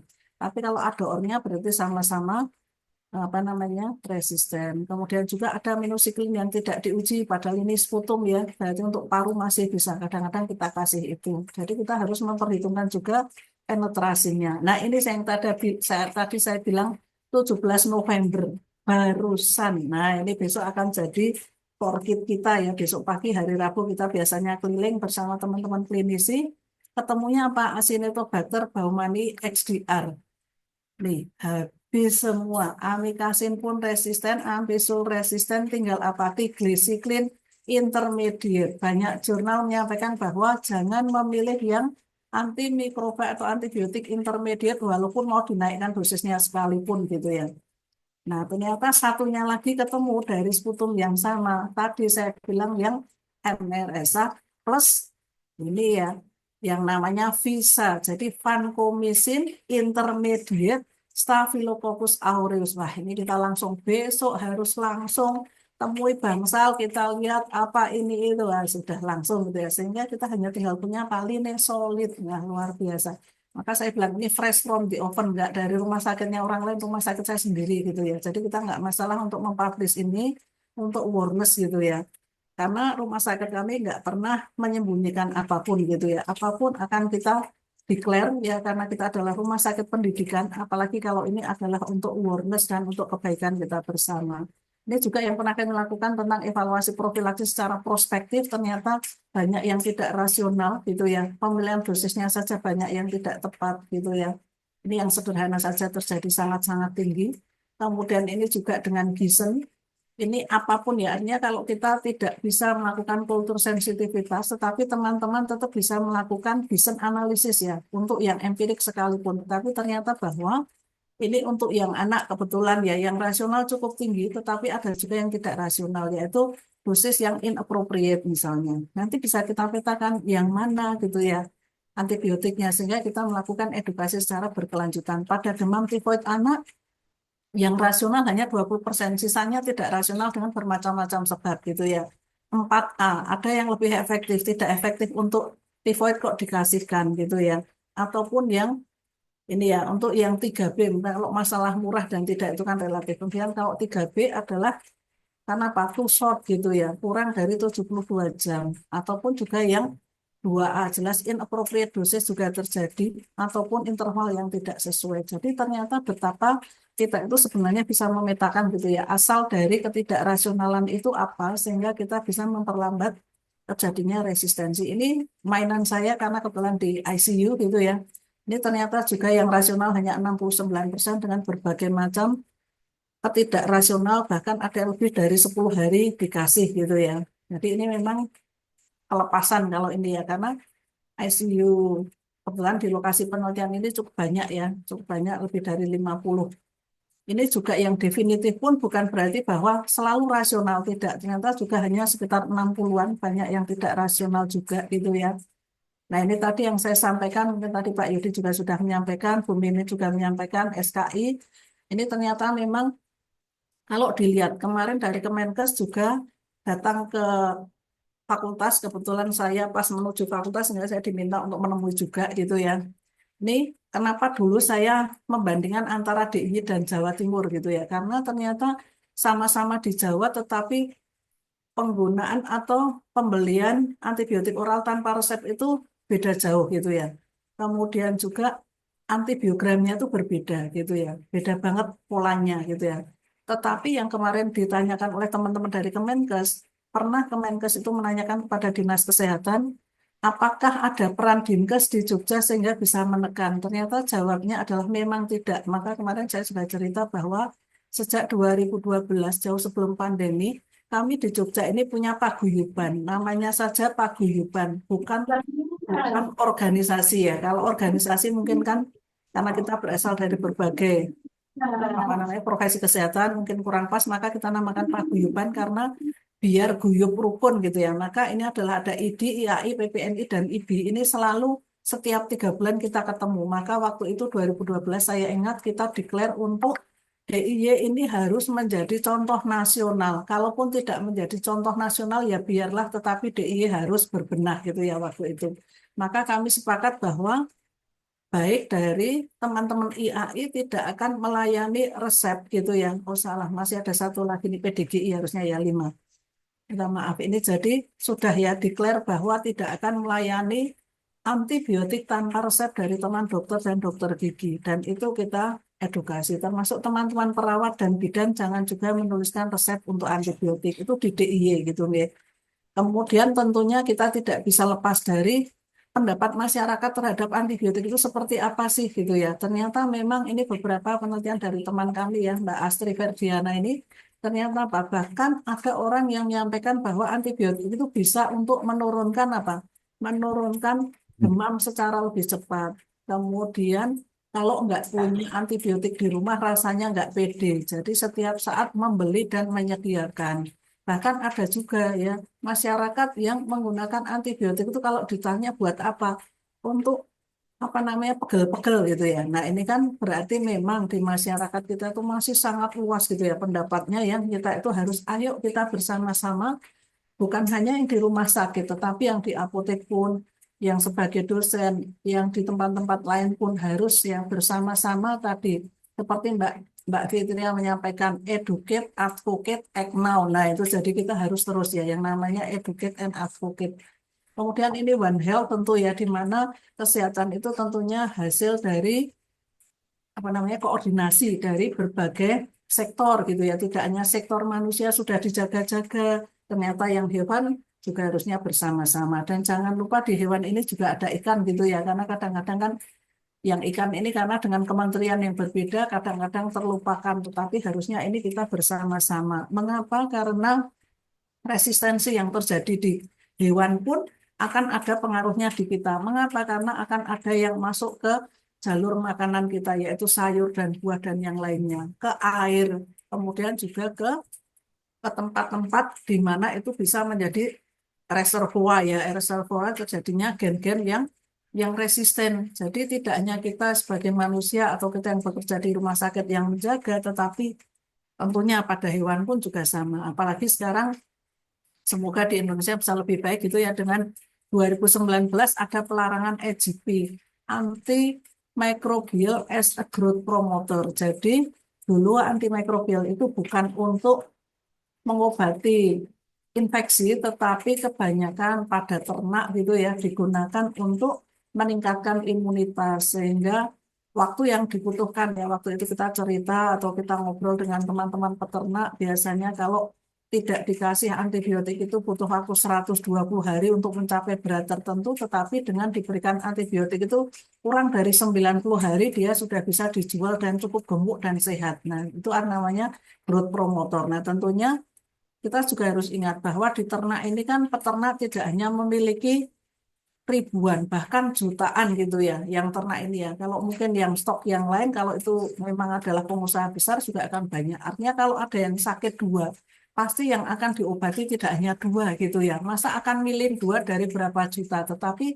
semuanya diberikan medicated feed yang isinya adalah antibiotik. Nah, itu bagaimana caranya supaya tidak ada residu gitu ya. Nanti akan kita sampai di sana dan ini tadi Bu Mimin juga sudah menyampaikan bahwa ternyata residu di daging ayam dan hati ayam itu cukup besar ya. Ini ada yang di Jawa Barat, ini ada oksitetrasiklin dan enrofloxacin karena ini memang yang banyak digunakan pada ternak. Tetapi juga tentunya kita juga akan melihat ya, ini yang terbaru 2024 karena saya selalu update ya. Kebetulan kami punya WA group yang isinya adalah dengan teman-teman dokter hewan juga. Ini ternyata tidak jauh dari rumah saya di Yogyakarta, ternyata di berbagai kabupaten juga muncul apakah itu yang di chicken, yang itu dijual di pasar biasa, apakah di supermarket pun muncul, yang ada di egg, kemudian di fish juga ada gitu ya. Dan ini juga kebetulan Pak Gagak Doni ini almarhum gitu ya, teman kami gitu di dokter hewan yang juga sangat concern dengan residu khususnya pada ikan. Ini bisa kita lihat bahwa ternyata ini kromatogram dari sampel daging ikan yang tidak mengandung residu tetrasiklin ya HPLC. Ini di sini tidak muncul peak. Kemudian ini adalah standar muri muncul di sini di sekitar 5 sampai 6, 5,2-an gitu ya. Dan di sini untuk ikan nila yang dijadikan sampel ternyata muncul peak ya di sini. Jadi muncul adanya residu, adanya tetrasiklin pada ikan nila.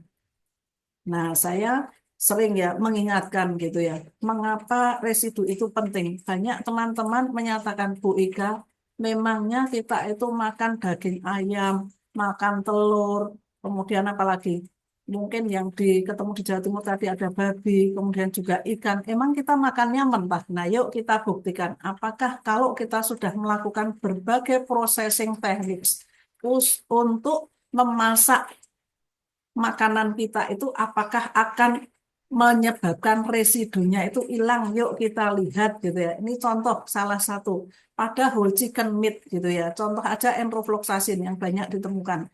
Pada yang unprocessed, masih raw, masih mentah, ada enrofloxacin 700-an lebih.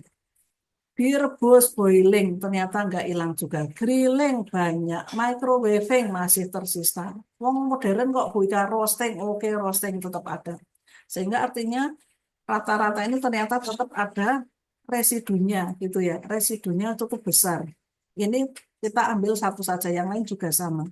Bagaimana dengan liver part? Karena kita mungkin ya sesekali kan minum makan jeroan gitu ya, makan jeroan atau hati, dan kita sebagai farmasi pasti ingat hati adalah tempat di mana terjadinya metabolisme dari berbagai macam obat. Maka di hati itu pasti akan jauh lebih besar. Maka kita lihat enrofloxacin pada hati yang unprocessed 1000 lebih. Kalau kita lihat tadi kan di daging hanya 700, ini lebih dari 400-an ya kelebihannya. Ya memang di hati jauh lebih banyak dengan berbagai macam metode boiling, grilling, microwaving, roasting. Overall itu tetap tinggi. Artinya bahwa kita tidak bisa berlindung gitu ya dari AMR ini hanya dengan memasak daging, telur, dan yang lainnya itu tadi. Ini yang telur. Telur juga ternyata tetap ditemukan gitu ya. Ada klortetrasiklin, ada sulfanilamid. Nah, bagaimana caranya kita mengedukasi teman-teman di Asosiasi Obat Hewan di Peternakan, yaitu dengan yang namanya withdrawal period ya. Kita kenal yang namanya farmakokinetik. Dengan farmakokinetik kita tahu bahwa kapan sih sebenarnya obat itu akan dieliminasi cukup besar di dalam tubuh. Contohnya kita bisa tahu secara internasional safe level untuk enrofloxacin adalah 74 mikrogram per kilogram. Itu dicapai kapan? Yaitu sekitar di sini gitu ya. Berarti berapa? sekitar kira-kira 10 hari. Jadi kalau habis dikasih medicated feed, misalnya itu adalah chicken gitu ya, daging ayam mau dikonsumsi, ya tolong tunggu sampai 10 hari pasca diberikannya enrofloxacin. Jangan baru 2 hari langsung disembelih. Nah ini tentu kita akan mendapatkan residu dari enrofloxacin yang sangat-sangat tinggi. Maka kita edukasinya bisanya itu. Karena apa? Praktek di dalam pemeliharaan ternak itu kan bisnis yang luar biasa besar. Di Asosiasi Obat Hewan mereka juga artinya sama-sama ya, bukan berarti mereka tidak aware gitu ya. Ya kita bersama-sama maka menegakkan yang namanya withdrawal period. Setiap antibiotik akan berbeda-beda gitu ya. Oleh karena itu yang harus kita edukasikan kepada para peternak. Ini hasil penelitian mahasiswa kami Mbak Ndaru Estiningsih S3. Kita akan memetakan lokasi-lokasi adalah misalnya ada puskesmas gitu ya, 2 puskesmas A dan B, kemudian C dan D adalah peternakan. Apakah memang ada gitu ya? Di lokasi peternakan itu terjadi bakteri yang resisten. Ternyata ini kita temukan yang dari pasien seperti ini pola resistensinya. Ini yang dari sampel tanahnya bisa kita lihat di tanah pun sebagian besar adalah Klebsiella gitu ya, E. coli, Enterobacter, kemudian pola resistensinya pada tanah di peternakan itu juga luar biasa ya, ampicillin, ampisul, amoklavulonat, cefazolin, cefuroxin, chloramphenicol, tetracycline, meropenem. Ini dari tanahnya loh ya. Ini aja seperti ini. Dari air, nah ternyata juga sama. Klebsiella juga tinggi, gitu ya. Enterobacter juga tinggi, gitu ya. E. coli juga iya. Dan ternyata ditemukan yang resistensi juga bermacam-macam. Ini tadi banyak gitu ya. Luar biasa. Sesudah kita kumpulkan dari pasien, daging, air, tanah, peternak pun kita lakukan kultur ya. Ini sebelum pandemi ya. Dan ternyata luar biasa. Semuanya ditemukan pola resistensi yang relate. Artinya memang peternakan itu harus kita kelola dengan baik-baik. Maka kalau tadi Bu Mimin juga menyampaikan berbagai program yang dilakukan oleh baik itu kementerian dan juga BPOM, maka ini edaran terbaru gitu ya di bulan Oktober bahwa rumah sakit punya kewajiban gitu ya. Untuk apa? Untuk melaporkan AMR-nya gitu ya. Dan ini dilakukan berjenjang gitu ya. Dan juga ada arahan apa sih yang harus dilakukan, termasuk di 2025 nanti bagi rumah sakit yang melakukan akreditasi ini yang namanya PPRA menjadi program nasional harus 100% dijalankan gitu ya. Nah, ini arahannya banyak gitu ya, bagaimana kita harus punya PPK, harus punya PPAB, harus punya SPO, harus punya formularium rumah sakit, harus ada visit bersama gitu ya. Kita harus melakukan penyimpanan antibiotik berdasarkan konsep aware gitu ya. Siapa yang boleh menulis yang akses, siapa yang konsultan infeksi boleh menulis yang watch, dan siapa yang harus menuliskan yang reserve itu harus benar-benar dikaji bersama-sama. Juga ada yang namanya FORKIT, ini yang saya lakukan tiap hari Rabu gitu ya. Forum kajian kasus infeksi terintegrasi, isinya adalah para klinisi dan apoteker gitu ya, dan juga perawat. Ini juga pada picu, kemudian dewasa juga kita lakukan ya. Jadi kita tidak sendiri gitu ya, kita bersama-sama. Maka kalau tadi kemudian Pak Yudi saya ingat menyampaikan ini nanti akan bersama-sama dengan Pemda gitu ya Pak Yudi, ini sudah ada arahannya di surat edarannya Kemenkes yang terbaru Oktober. Ini ternyata Menteri, Gubernur, Bupati, Wali Kota melakukan pembinaan dan pengawasan gitu loh ya. Sudah jelas. Kalau rumah sakit tidak menjalankan maka ada teguran lisan. Dan ini diberikan batas gitu ya. Pelaporannya sampai dengan 31 Agustus 2025. Kalau nggak dijalankan apa? Nanti bisa jadi ada teguran tertulis sampai akhirnya nanti penurunan level apa? Level dari rumah sakit itu gitu ya. Nah, ini sanksinya gitu ya. Kalau sudah 2 kali teguran tetap tidak menyampaikan laporan, maka akan apa? Penyesuaian status akreditasi. Wah, ini hidup matinya rumah sakit ini repot. Dan pelaporannya sudah ada. Ini ya, kebetulan juga Mbak Fitria menjadi timnya juga. Tadi, hari ini juga ada ya acaranya interoperabilitas, tapi saya pas nggak bisa karena saya mewakili Pak Dirut untuk di acaranya awareness terkait dengan rare disease ya, untuk yang Cornelia de Lasagna sindrom gitu ya, yang juga dilakukan oleh Kemenkes. Kebetulan kumpul di Yogyakarta tadi dan saya pagi-pagi ditelepon Pak Dirut untuk mewakili memberikan sambutan di acara itu, padahal pengen ikut yang interoperabilitas, tetapi teman-teman PPRA sudah ikut di dalamnya. Nah, ini tadi yang PGA 2021 saking jengkelnya kali ya, kok tidak ada penurunan terkait dengan AMR dan penggunaan antibiotik yang tidak rasional kok tambah gitu ya. Nah, ini pun ada kegiatan PGA, adalah terjemahan dari Antimicrobial Stewardship Program. Ini tentunya adalah kegiatan yang strategis, sistematis, terpadu, terorganisasi. Tujuannya apa? Tentu pengendalian resistensi, peningkatan kualitas penggunaan antimikroba yang bijak, HAIS. Dulu kita menganggap HAIS hanya sebagai nosokomial ya, sekarang namanya HAIS yaitu Hospital Acquired Infection, itu macam-macam banget gitu ya. Kemudian tentunya ya pasien outcome, morbiditas, mortalitas juga akan lebih diperbaiki lagi gitu nggih. Loss pasti tadi saya cerita ada yang 111 hari, 120 hari. Karena apa? Penggunaan antibiotiknya sudah sangat panjang. Kalau penggunaan antibiotiknya panjang-panjang, kita bersiap-siap lagi.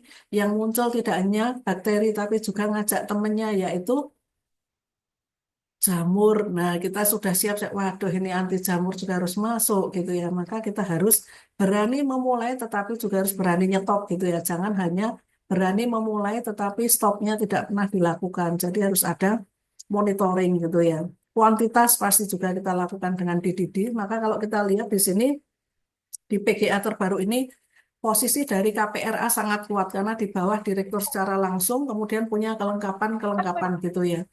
Dan kalau kita lihat bahwa kegiatannya itu cukup banyak, tidak pernah berhenti karena ini adalah continuous improvement, mulai dari tidak lupa dengan PPI. Maka saya pun kalau di rumah sakit kami sama dengan di dulu rumah sakit sebelumnya, antara PPI dan PPRA mending orangnya sama. Kita jalan bareng yuk daripada nanti punya kebijakan sendiri-sendiri. Jadi controlling the source of infection itu pasti, kemudian prescribing-nya kayak apa, kemudian penggunaan seminimal, sesingkat mungkin jika memang diperlukannya memang singkat, tetapi memang jika harus panjang harus tetap dimonitor gitu ya.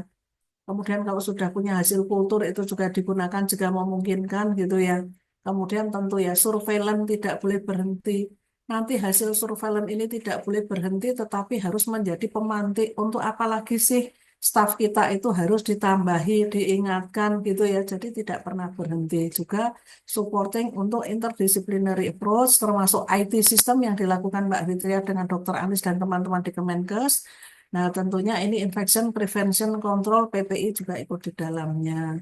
Keanggotaannya jelas ada klinisi, farmasi klinik, mikrobiologi klinik, farmakologi klinik. Kemudian tentunya kalau anggotanya tidak ada sesuai dengan PGA ini ya ada penyesuaian, tetapi semangatnya harus sama dan anggota ini sudah mendapat pelatihan khusus gitu ya. Bukan hanya farmasi klinik biasa. Saya dulu ikut pelatihan tentang PPRA ini awalnya di Singapura bersama teman-teman KPRA nasional, tetapi kemudian ada yang bilang, Bu Ika kan belum ikut yang di dalam negeri, nggak boleh mengakses. Akhirnya saya ikut yang di dalam negeri, yaitu di Sutomo.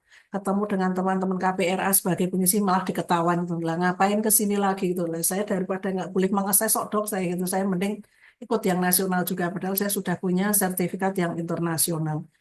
Nah, multidisciplinary approach ini bagus banget gitu ya. Kalau saya lihat di sini adalah tugas masing-masing sesuai dengan kolomnya atau warnanya. Jadi dokter ngapain aja gitu ya. Tentunya dia harus benar-benar memastikan memberikan antibiotik itu memang diperlukan, bukan karena apa namanya untuk jaga-jaga. Tidak mesti seperti itu karena profilaksis hanya untuk yang bedah, yang non bedah pun misalnya hanya untuk misalnya infeksi endokarditis dan yang lainnya.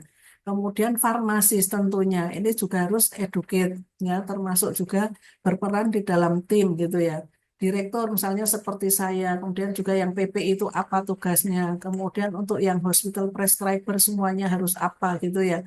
Tentunya 48 sampai 72 jam ini harus di assess gitu ya, tidak terus-menerus tetapi apakah lanjut, apakah mau ganti, ataukah mau naik dosis atau seperti apa gitu ya. Maka di sini di PGA ini jelas sekali bahwa peran dari baik perawat, DPJP, farmasi klinik, cukup kuat KPRA gitu ya untuk otorisasi atau apakah menggunakan yang aware ini kapan akses kah, watch kah, reserve kah, kemudian apakah juga mau berapa lama dengan automatic stop order. Maka tugas farmasi klinik tentunya sehari-hari tidak hanya bertugas di ruang rawat pasien, tetapi harus melakukan review prospektif, bukan retrospektif, nggak ada gunanya. Gitu ya. Maka kita harus terus jalan dan terlibat dalam ward round itu tadi, terlibat dalam pengelolaan pasien infeksi melalui kunjungan di ruang rawat pasien. Maka kita tidak pernah diam gitu ya, bahwa ini tugasnya banyak sekali. Kalau kita memang belum melakukan kultur sensitivitas, bukan berarti kita tidak bisa bergerak, tetapi masih bisa melakukan surveillance ya, kuali dan kuantitatif. Maka kalau kita lihat pun dalam kuali dan kuantitatif ini semuanya adalah multidisciplinary approach, yaitu minimal adalah reviewernya adalah satu clinician dan satu farmasis. Ini juga sama untuk di DD gitu ya. Kemudian tentunya kita juga harus memetakan umpan balik ya, apakah teman-teman di PJP ini menerima atau tidak, kemudian apakah ada switching atau enggak gitu ya. Nah, maka ini yang penting adalah tentunya ini bentuk dari continuous improvement, nggak pernah berhenti. Maka saya mau menambahkan bahwa semua ini kita lakukan bersama-sama gitu ya. Saya berikan gambaran ini untuk teman-teman untuk oh iya, kita sedang menuju kepada pandemi 2050 itu tadi gitu ya. Ternyata tidak menunggu 2050 kita sudah mengalami, maka ayo kita bareng-bareng gitu ya. Dengan cara apa? Ya AMR ini hanya bisa diperlambat dengan penggunaan antibiotik bijak. Bagi kita yang di masyarakat, tentunya mengedukasi kiri kanan kita. Kita yang ada di apotek tentunya hanya akan menyerahkan antibiotik yang berdasarkan resep dokter dan dokter gigi. Kemudian One Health ini tentunya semua sektor harus merasa bersama-sama. Kami atau kita yang ada di sektor kesehatan manusia tidak merasa juga paling benar gitu ya. Tetapi tentunya teman-teman yang ada di Kementerian Pertanian, Kementerian Perikanan, ayo bersama-sama. Saya tadi lihat ada di PPT-nya Bu Mimin dan Pak Yudi ya, bahwa ada kekhawatiran bahwa antibiotik yang rusak itu kan dibuang gitu ya. Dibuang mungkin bisa dikemas lagi dan yang lebih parah adalah juga akan digunakan untuk seperti misalnya tetangga saya. Kadang-kadang datang ke rumah saya tuh minta gitu ya, Bu Dokter, ada nggak antibiotik yang sudah kadaluarsa? Saya pancing gitu ya, buat apa Pak? Buat dikasih ke tambak gitu ya. Dekat rumah saya kan banyak yang punya kolam ikan. Ternyata pada dikasih ke ikan. Kalau saya tanya seberapa dikasihnya, ya sebanyak-banyaknya gitu ya. Nah, jadi, wah ini pakai farmakokinetik apa ya ini ya? Karena juga musim hujan, musim kemarau tentunya kan nanti jumlah yang diberikan mestinya juga berbeda, tetapi ternyata yang kadaluarsa pun digunakan pada ikan gitu ya. Nah, tentu tidak lupa kita semua bagi yang berprofesi sebagai farmasi klinik tentunya harus lebih sering gitu ya untuk melakukan visit bersama, melakukan forkit, berkolaborasi dengan semua tenaga kesehatan yang ada di dalam tim PGA. Itu yang bisa saya sampaikan Mbak Fitria, mungkin nanti akan banyak diskusi tetapi kami yakin bahwa apa yang kita lakukan hari ini tidak ada yang sia-sia. Kami yakin bahwa kita semua punya niatan baik untuk memperlambat AMR untuk tidak menjadi bencana di 2050. Oke, saya kembalikan ke Mbak Fitria. Terima kasih. Assalamualaikum warahmatullahi wabarakatuh. Minta maaf atas segala kekurangan. Baik, terima kasih Ibu Prof. Apoteker Ika Puspitasari MSc PhD. Kita beri reaction dulu kepada beliau.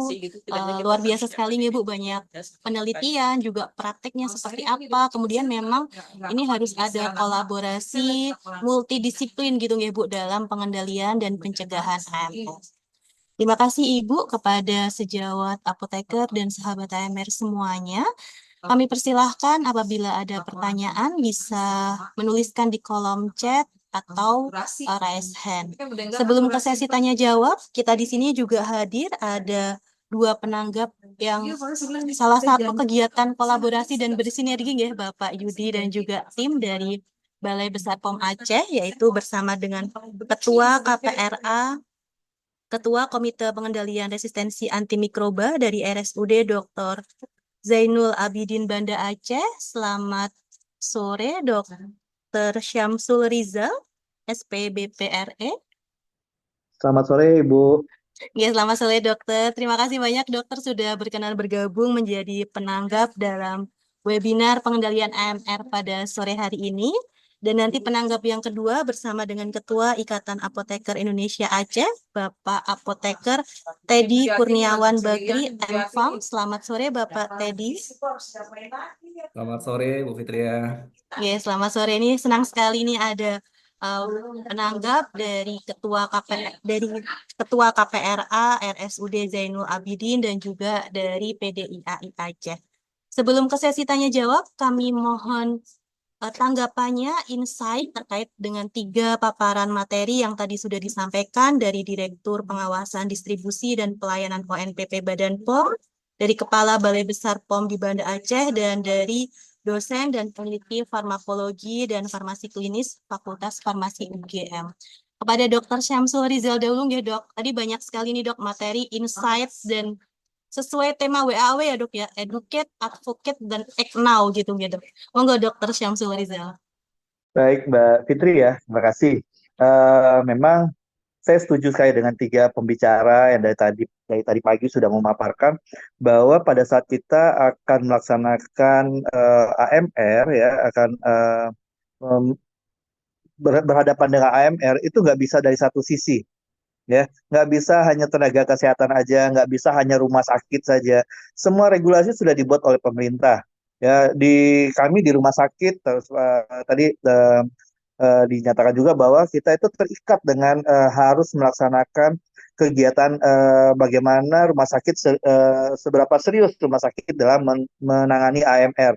Jadi ada regulasi-regulasi yang harus kami patuhi agar kegiatan AMR ini di rumah sakit bisa berjalan dengan baik. Jadi regulasi itu terikat dengan akreditasi rumah sakit. Seperti sekarang ini di 2024 sudah ada lagi revisi dari akreditasi rumah sakit Starkes dari Kemenkes. Dahulunya PPRA atau KPRA itu dimasukkan ke dalam PKPU, bab PKPO ya. Sekarang sudah menjadi Prokmas. Jadi mau tidak mau semua rumah sakit kalau ingin rumah sakitnya menjadi paripurna harus 100% pelaporan AMR atau kegiatan dari PPRA di rumah sakitnya harus terlaksana dengan baik. Nah, ini bukan salah satu cara yang ditempuh oleh pemerintah dikarenakan mungkin adanya berita beberapa bulan yang belakangan ya yang menyatakan bahwa antibiotik dikonsumsi yang banyak, resistensi tinggi. Memang tinggi. Tapi semua itu tidak bisa bergerak dengan sendirinya. Makanya sebenarnya kami rumah sakit butuh backup dari BP POM, kami butuh backup dari teman-teman farmasi, butuh backup juga dari teman-teman di pertanian dan peternakan. Karena permasalahan AMR bukan hanya permasalahan manusia, bukan hanya permasalahan kesehatan pada manusia juga, tapi dia juga berikatan dengan tadi kata pembicara bahwa makanan pun sekarang kalau kita teliti, ayam potong kita teliti ada antibiotiknya. Makanan, buah-buahan, sayur-sayuran juga pakai antibiotik. Bayangkan seberapa sebenarnya kondisi ini terjadi saat ini. Dan ini harus diputus mata rantainya.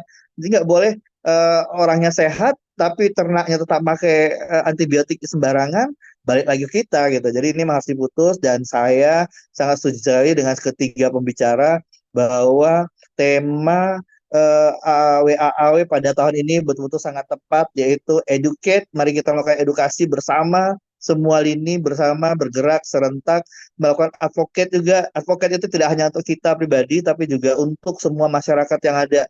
Baik dia sakit, tidak sakit, masyarakat yang peduli kesehatan, tidak peduli kesehatan, semuanya harus kita berikan advocate kita dan harus kita mulai dari sekarang. Kalau nggak terlambat, yang kita takutkan adalah di mana fase terjadinya ketidakmampuan antibiotik yang ada saat ini untuk menangani kasus-kasus infeksi, terutama yang terjadi pada manusia.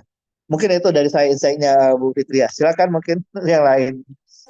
Ya, terima kasih banyak Dr. Syamsul Rizal ini sudah berkenan untuk berdiskusi bersama kita, memberikan tanggapan, dan memang ini PR seluruh tenaga medis, tenaga kesehatan gitu nggih, dokter.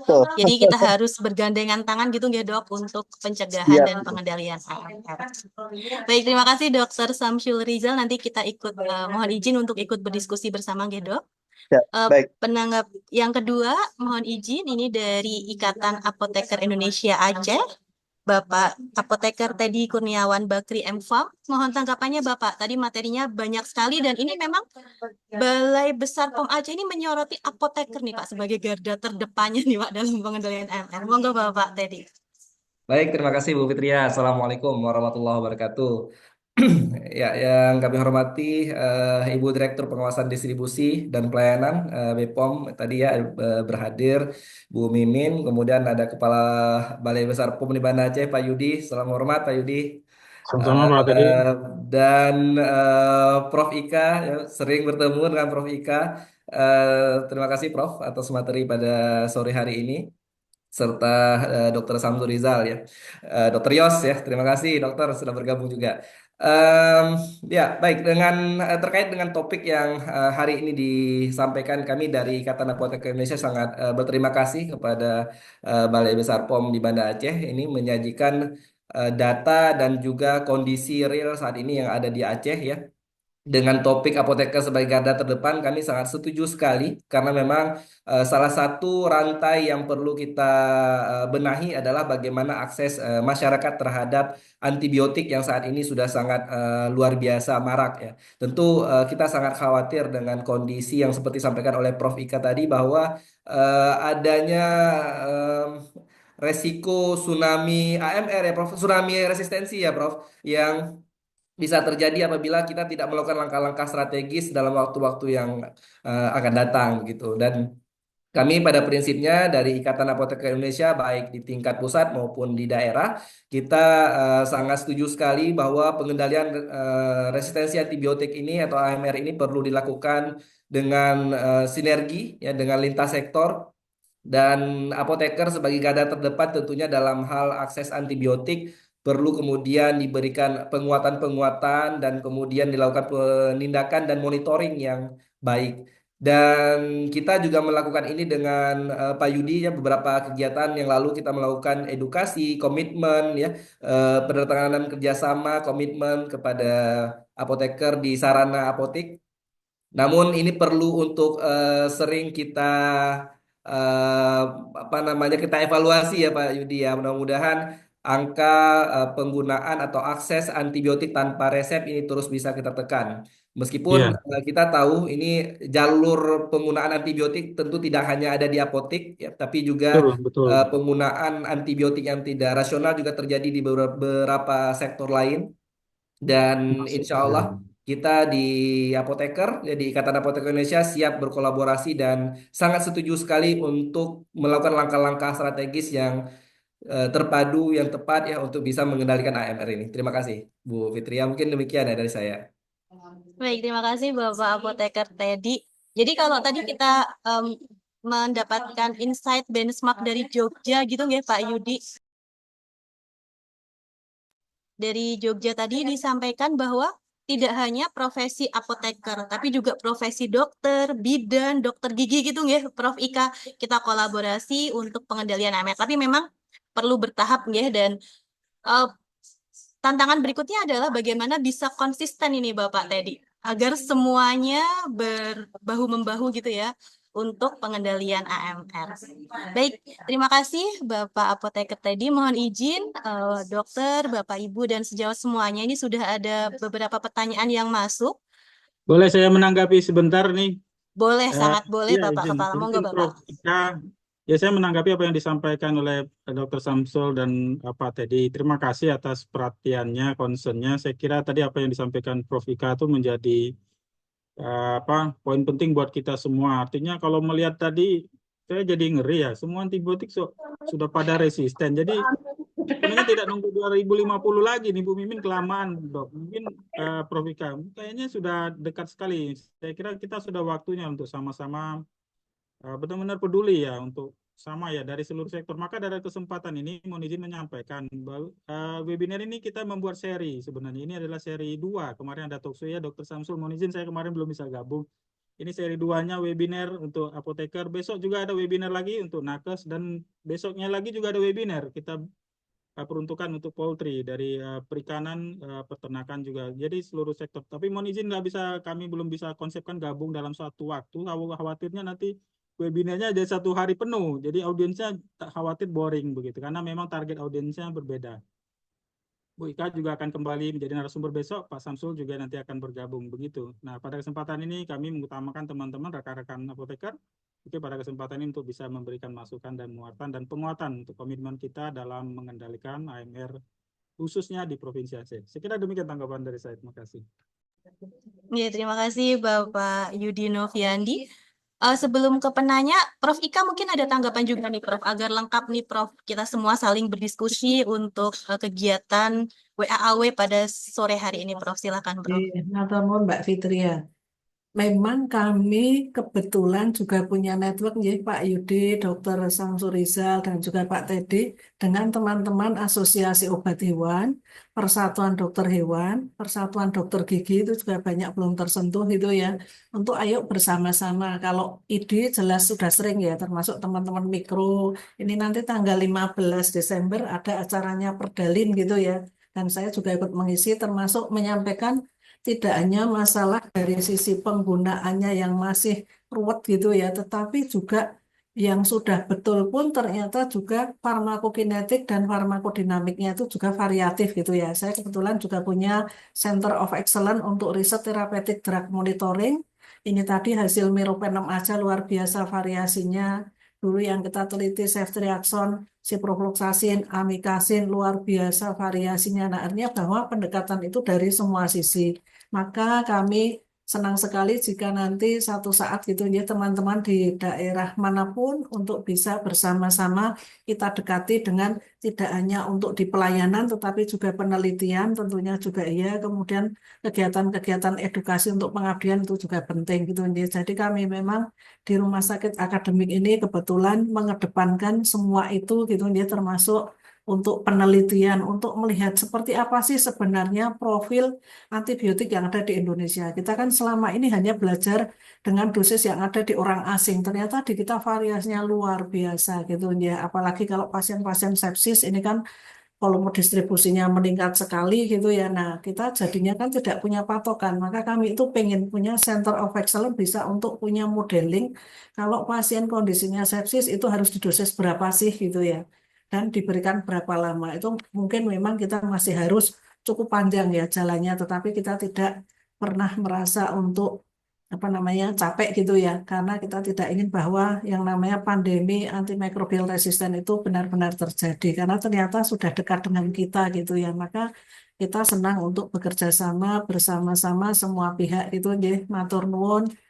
Mungkin lain kali bisa berkunjung ke Banda Aceh gitu nih, atau juga ke Rumah Sakit Zainul Abidin ya kami di Rumah Sakit Akademiknya UGM ini ya kebetulan juga tahun depan akan menjadi rumah sakit tipe A gitu. Ditunggu ya, Prof. Ini kami tunggu nih, Prof. Ya, dengan senang hati kapan hari teman-teman dari Rumah Sakit Unsias juga berkunjung ke RSA UGM dan kami belum sempat ke sana. Kalau ke sana pasti nanti akan mampir juga ke RSUD Zainul Abidin. Baik, Prof. Baik, Prof. Baik, siap. Terima kasih. Mohon izin. Mungkin share screen-nya boleh ditutup dahulu. Boleh ditutup ya. Baik, terima kasih Prof, Dokter, dan Bapak Ibu semuanya. Izin kita masuk ke sesi tanya jawab. Ini sudah ada beberapa pertanyaan yang masuk. Yang pertama ini ditujukan kepada Badan POM dan mungkin nanti dari Balai Besar POM Aceh juga bisa bergabung.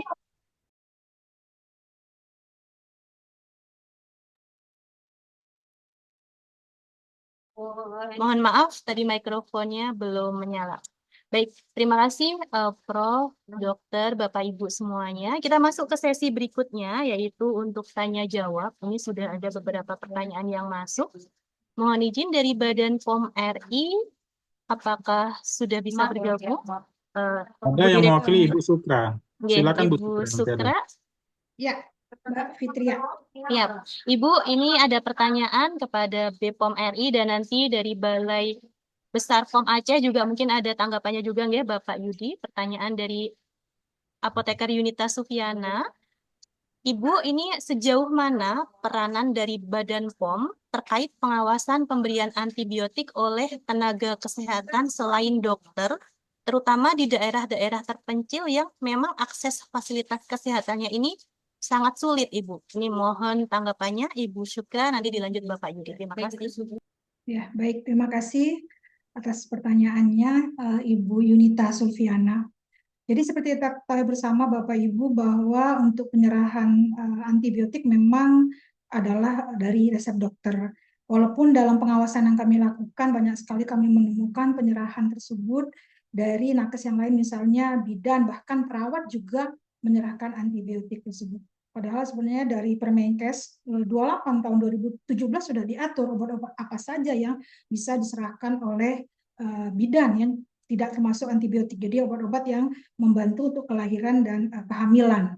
Nah, terkait hal ini tentu kami melakukan inspeksi pemeriksaan secara komprehensif, di mana untuk pemeriksaan secara komprehensif ini sudah ada satu pedoman yang kami buat untuk seluruh UPT melakukan, di mana salah satunya adalah terkait dengan inspeksi obat-obat antibiotika. Terus terang di Badan POM ada satu mekanisme pelaporan dari industri farmasi dan dari PBF, sehingga kami tahu obat-obat apa saja yang diproduksi oleh industri farmasi kemudian disalurkan ke distributor apa, dan dari distributor ini akan diserahkan ke Fasian Farma. Dari situ kita bisa menelusuri dan kita bisa mencek terutama terkait penyerahan obat-obatan yang tidak diserahkan tanpa resep dokter. Di samping hal tersebut, maka kami juga di Badan POM di pusat berkoordinasi dengan Asosiasi Ikatan Bidan Indonesia, di mana pengampunya adalah Kemkes dan juga PPNI, Persatuan Perawat Nasional Indonesia, untuk bisa membantu di dalam memberikan edukasi kepada saudara teman-teman kita bidan dan perawat untuk kembali kepada hitohnya ya, bahwa mereka mengelola pengelolaan obat yang benar, jadi bukan memberikan antibiotik. Di samping hal itu juga kami berkoordinasi untuk tersedianya tenaga-tenaga kesehatan di wilayah ini, kan pertanyaan di wilayah yang sulit untuk terjangkau, jadi terutama untuk fasilitas primer, puskesmas dan lain sebagainya, sehingga masyarakat bisa mendapat akses obat yang benar dan baik. Demikian mungkin pertanyaannya, mudah-mudahan terjawab. Ya, baik, Saya terima kira kasih. dari saya sudah cukup ya. Sudah cukup jelas dari Bu Supra. Siap, terima kasih Bapak Yudi, Ibu Sukra. Baik, mohon izin kita lanjut dahulu pertanyaan berikutnya. Pertanyaan berikutnya masih dari Apoteker Yunita Sufiana. Mohon izin Prof. Ika dan Dr. Syamsul Rizal bergabung ya. Prof, Dokter, untuk pertanyaan ini. Izin bertanya, di rumah sakit tipe A, kadang seringnya kendala terkait pasien rujukan dari rumah sakit sebelumnya sudah dengan riwayat meropenem, misal dengan kasus pneumonia. Kadang pada saat dilakukan kultur kembali, kumannya sudah tidak tumbuh. Nah, ini mohon sharingnya Prof, Dokter, terkait pengalaman pada kasus-kasus tersebut. Prof Ika dahulu ya, nanti Dokter Syamsul mohon bergabung. Matur nuwun. Memang kita kalau di rumah sakit yang sudah level tinggi gitu ya, pasti kan di bawah-bawahnya pernah mendapatkan antibiotik, bahkan kadang-kadang sudah dapat meropenem. Nah, caranya mengantisipasi seperti apa? Tentunya kita harus bisa tetap memiliki aturan di rumah kita sendiri gitu ya. Seperti misalnya kita yang ada di tipe A itu kan sudah punya aturan, karena ini harus ada aware. Akses itu hanyalah untuk yang benar-benar komunitas, artinya belum pernah dirawat sebelumnya di rumah sakit lain. Oke lah, dikasih yang akses. Tetapi kalau dia ternyata pernah sebelumnya, bisa jam untuk ke yang watch. Tetapi meropenem kan termasuk yang reserve. Jadi bukan meropenem walaupun ada riwayat bahwa dulu pernah dapat meropenem gitu ya. Karena Pak, kita juga harus menjaga. Belum tentu yang kemarin dijalankan meropenem itu kemudian kalau kita tumbuhkan itu tumbuh, juga harus diketahui juga bahwa apakah benar saat pengambilan spesimen gitu ya. Jangan-jangan saat mengambil spesimennya itu juga pada saat Tmaknya dan Cmaknya itu cukup tinggi. Karena kita belajar farmakokinetik kan juga tidak hanya untuk melihat efikasi obat, tetapi juga kalau misalnya meropenem per 8 jam, misalnya pagi jam 8, berarti kalau jam 8 mau ambil spesimen, karena kita biasa ya, kalau di Indonesia ini kan pasti as soon as possible memberikan antibiotik khususnya untuk terapi empirik. Tetapi jangan lupa bahwa kalau di luar negeri itu kan mereka ambil spesimen dulu baru memberikan antibiotik. Tapi kalau di kita kan biasanya enggak, sudah pokoknya karena asap gitu ya harus segera ngasih antibiotik, tapi kita juga enggak kurang cara bahwa ambillah spesimen pada saat nanti untuk yang jam kedua, 8 tambah 8, kira-kira 16, dekat dengan 16, yaitu jam 15. Jangan malah jam 10 pagi. 10 pagi itu saat CMAX, jadi kadar meropenemnya tinggi, yang terambil pasti bukan source of infection, bahkan tidak tumbuh gitu ya. Maka kita pun harus mengingatkan teman-teman di lab gitu ya untuk pengambilan spesimen. Jadi kadang-kadang kalau ada yang tidak tumbuh kita petakan apa masalahnya gitu ya. Ternyata waktu pengambilan yang salah gitu ya. Atau kadang-kadang juga tadi ya beberapa hal untuk tahap apa namanya preanalitik gitu ya. Kemudian juga bagaimana strateginya itu tadi PPAB. PPAB di rumah sakit harus ditegakkan untuk rumah sakit kita sendiri. Tadi misalnya untuk yang watch. Sementara siapa sih yang bisa mendapatkan yang reserve gitu ya. Kita juga bisa bikin bahwa yang reserve ini hanya untuk yang misalnya pernah mendapatkan apa namanya antibiotik sebelumnya 5 hari sebelumnya, kemudian dia juga misalnya usianya cukup tua atau juga dia ternyata imunokompromis itu kan juga bisa, atau tanpa itu semua tetapi dia ternyata sepsis ya udah itu langsung gitu ya, atau tidak itu semua ternyata dia adalah febrile neutropenia, oke bisa pakai yang reserve. Jadi memang aturan ya, kita harus punya aturan di rumah kita sendiri, walaupun mungkin memang kemarin pasien sudah belanja antibiotik di rumah sakit sebelumnya gitu Mbak Fitria. Karena kalau kita melihat rumah sakit sebelumnya akan sulit ya, tetapi rumah kita harus punya PPAB sendiri. Itu kalau menurut kami dan itu yang kami lakukan gitu nje. Ini terima kasih mungkin dari Dokter Samsurisel juga bisa menyampaikan nje. Oke, baik. Terima kasih Prof. Ika. Monggo dokter.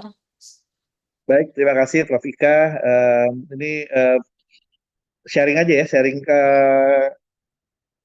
pada saat hal ini terjadi juga di rumah sakit kami. Memang seperti itu ya, Prof. Kadang-kadang rumah sakit RSUD itu sudah mengirim pasien tuh udah ngasih bom antibiotik gitu, langsung kasih spektrum luas gitu ya. Nah, kalau di kita di Rosdera Abidin itu mempunyai ketetapan bahwa pada saat pasien itu harus dinilai ulang. Jadi pas saat dia masuk lagi ke IGD itu dinilai ulang apakah memang pasiennya ada infeksi. Jadi tentu kita akan melihat dari profil pasien itu.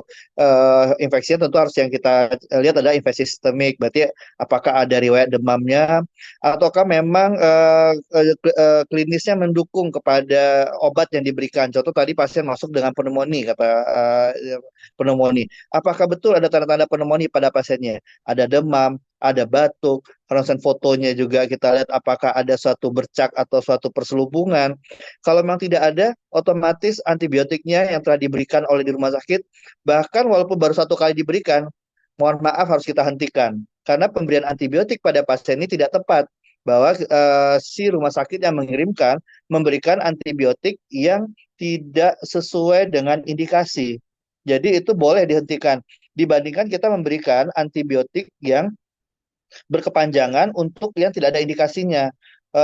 Yang sering jadi pertimbangan kan ada, dok kasihan dok antibiotiknya baru 1 hari dikasih, masa di stop nanti resisten. Tidak, malah akan terjadi resisten kalau antibiotik ini diberikan kepada pasien-pasien yang tidak membutuhkan antibiotik, tidak ada indikasinya. Itu berdasarkan literatur yang ada. Mungkin nanti Prof. Ika, betul ya Prof. Ika ya. Jadi kalau misalnya antibiotik itu diberikan pada pasien yang nggak sakit gitu loh, itu malah berpotensi untuk menjadikan kuman yang komensal malah menjadi lebih ganas gitu. Sehingga kita memang harus pada saat pasien masuk, lalu kita nilai kembali. Kalau emang butuh antibiotik seperti Prof. Ika bilang tadi, kalau emang pasiennya sepsis, butuh satu terapi antibiotik, oke, kita berikan sesuai yang diberikan oleh rumah sakit sebelumnya, sambil kita melakukan penilaian ulang. Apakah betul cocok apa tidak? Berarti ini kita anggap sebagai empirik dulu. Kalau misalnya dia empirik, terus kita periksa kultur darah, apakah dari kultur dari cairan yang tempat kita curiga terjadinya infeksi, lalu keluar hasil kulturnya, kita dapatkan sesuai dengan hasil empirik tadi, kita lanjutkan. Tapi kalau tidak sesuai dengan hasil empirik, kita definitifkan sesuai dengan yang kita dapatkan dari hasil mikrobiologi klinik. Tapi kalau emang dari awal tidak ada indikasi berikan antibiotik, walaupun pasien udah makan 1 kali, stop. ganti antibiotiknya, nggak perlu pakai antibiotik. Jadi memang itu harus decision-nya memang tuh di rumah sakit. Makanya komite KPRA itu berada langsung di bawah direktur. Dia nggak ada sayapnya tuh, dia nggak ada sayapnya ke Wadir sana. Kalau itu dibikin oleh pemerintah kayak gitu. Jadi visi KPRA itu betul-betul polisinya gitu. Kalau dibilang tidak, tidak. Kalau bilang iya, iya gitu. Nah, disinilah kita makanya di KPRA itu timnya adalah ada klinisi, ada mikrobiologi atau patologi klinik, lalu ada farmasis, ada keperawatan, dan juga tim PPI dan KFT juga masuk di situ. Sehingga nanti kita akan mereview, seperti Prof bilang tadi, PPAB kita udah bagus apa belum? Jangan-jangan ada perubahan. Nah, gitu. Ini maka PPAB, antibiogram itu akan berubah setiap tahun. Nah, berdasarkan itulah kita nanti yakin kita bahwa mohon maaf nih, pasiennya nggak kita kasih antibiotik lagi ya. Nah, memang tantangannya lagi nih, sering nanti KPRA tuh dalam tanda kutip di ini. Awas ya, kalau nanti pasiennya meninggal nih gara-gara obatnya nggak dikasih nih. Gitu. Ya Prof sering kayak gitu ya Prof ya. Awas ya, ini kalau pasiennya meninggal nih gara-gara obat nggak dikasih. Sebenarnya bukan Ikut itu. menanggung gitu ya dok ya, awas kalau sampai. Padahal sebenarnya nggak dikasih obat pun kalau pasiennya memang kondisinya tidak bagus, bukan permasalahan antibiotiknya. Ya ini kan kita belajar dari COVID ya Prof ya. Dari COVID-19 kita belajar. Semua antibiotik terbuka pada saat waktu COVID. Semua antibiotik bahkan linezolid, tigacycline itu keluar semuanya, tidak ada remnya gitu. Orang takut nanti meninggal. Ternyata virus yang mau kita obati, mau sebanyak apapun antibiotiknya, virusnya juga tidak berdampak terhadap obat yang kita berikan. Nah, ini hal-hal positif yang kita pelajari dari COVID bahwa memang restriksi antibiotik itu bukan hanya untuk bukan hanya apa sih ngeliatin kekuatan bahwa kita menentukan, bukan gitu loh. Kita emang harus memberikan pertimbangan, pertimbangan penggunaan antibiotik, dan juga kita jadi polisi gitu.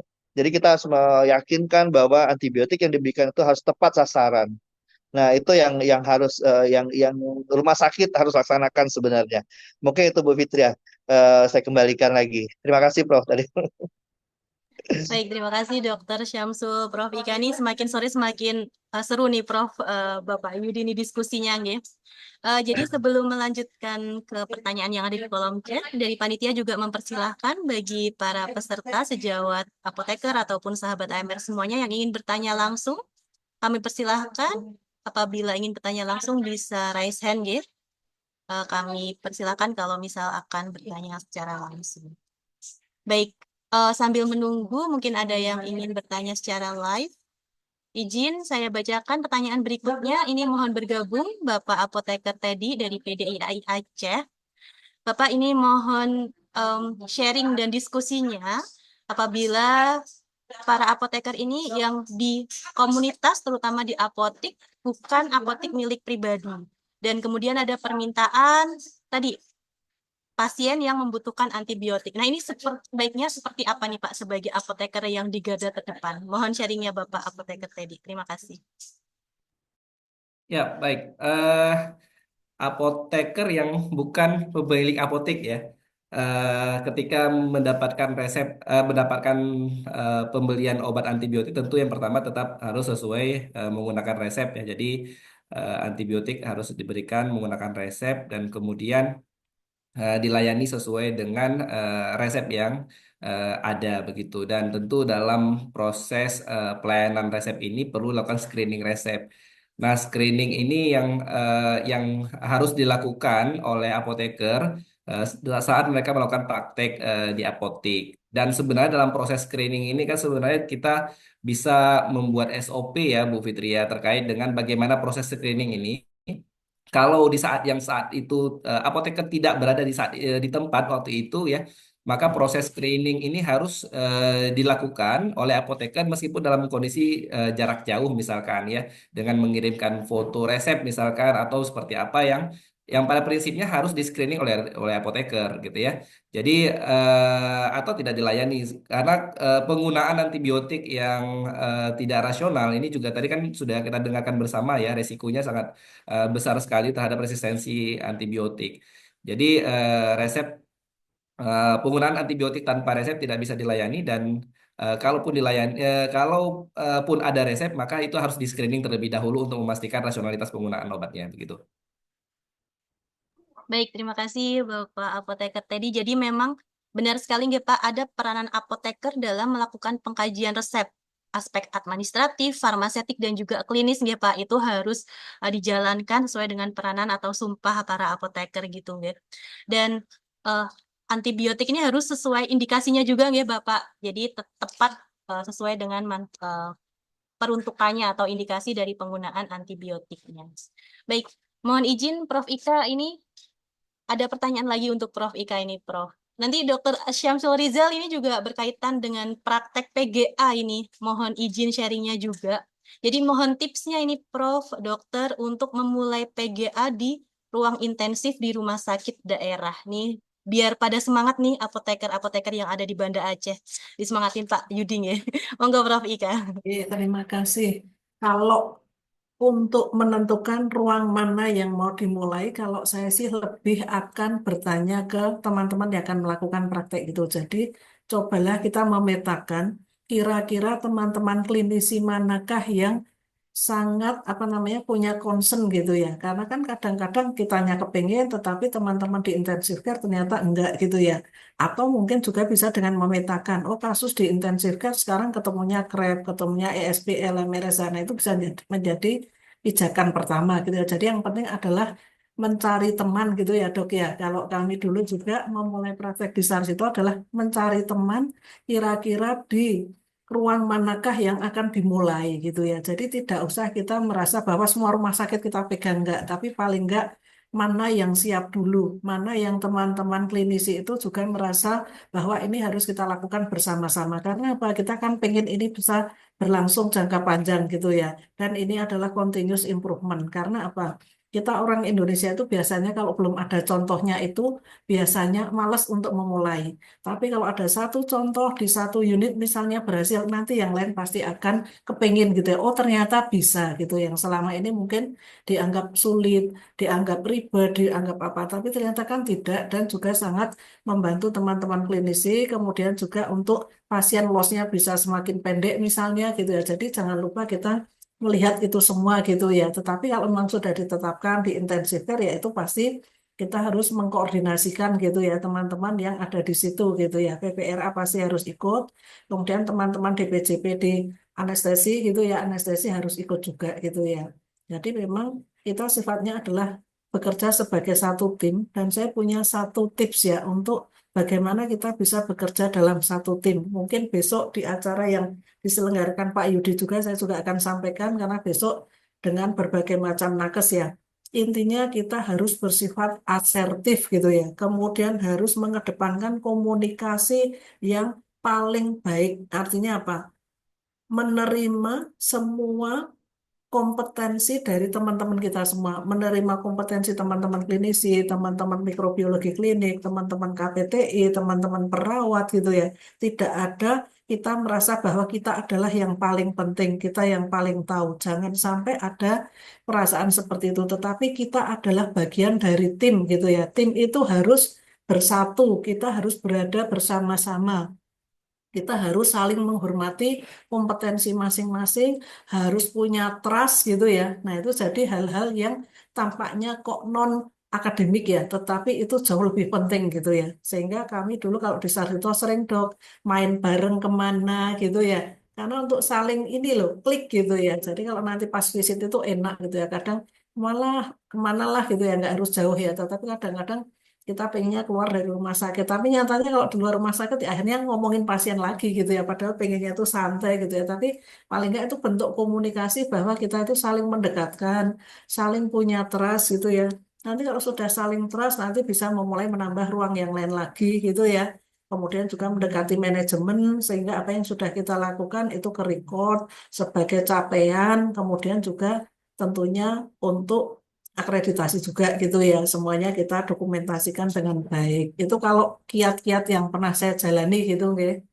Karena saya kan dosen ya, saya dosen, saya di MOU kan di Sarjito waktu itu. Jadi saya bukan orang Sarjito, tapi kemudian begitu saya banyak di RSA, mereka ya sering merindukan gitu, waduh kok nggak pernah ke sini lagi ya, cuma on call gitu ya misalnya di sana. Tapi di RSA saya juga mengelola ya PPRA ini. Karena kebetulan saya adalah dosen yang juga praktek gitu. Ya, terima Yes, ya. kasih Pak Fitria. Terima kasih Prof. Ika. Dokter Syamsul Rizal, mungkin ada insight dok, tipsnya. Silakan dokter. Iya, baik. Terima kasih Mbak Fitria. Betul kata Prof. Ika tadi. Jadi kalau memang kita mau mulai program PGA di rumah sakit, mencari dulu yang seide dulu sama kita, yang mau bisa kita atur, bisa bekerja sama, bisa eh, em, mau perubahan gitu ya. Karena kalau misalnya nggak mau perubahan susah juga. Alah, biasanya dapat antibiotik gampang-gampang aja kok ini diatur-atur gitu. Nah, itu tuh susah itu ya. Satu lagi memang kalau untuk kami kalau yang memang agak kesulitan juga Zainal Abidin, saya akui kita agak kesulitan kalau di intensif. Jadi intensif itu jangan dijadikan proyek awal dulu ya. Intensif itu agak sulit kenapa? Karena ujung-ujungnya adalah yang kayak tadi. Pasiennya kan emang udah gawat ya, udah gawat, sudah komplikat, udah kompleks banget penyakitnya gitu. Jadi kalau misalnya kita stop antibiotik itu bisa wah, bisa berhari-hari kita dicari orang gitu loh. Padahal sebenarnya sakitnya mungkin karena kompleksitas dari penyakitnya, dia juga banyak permasalahan gitu ya.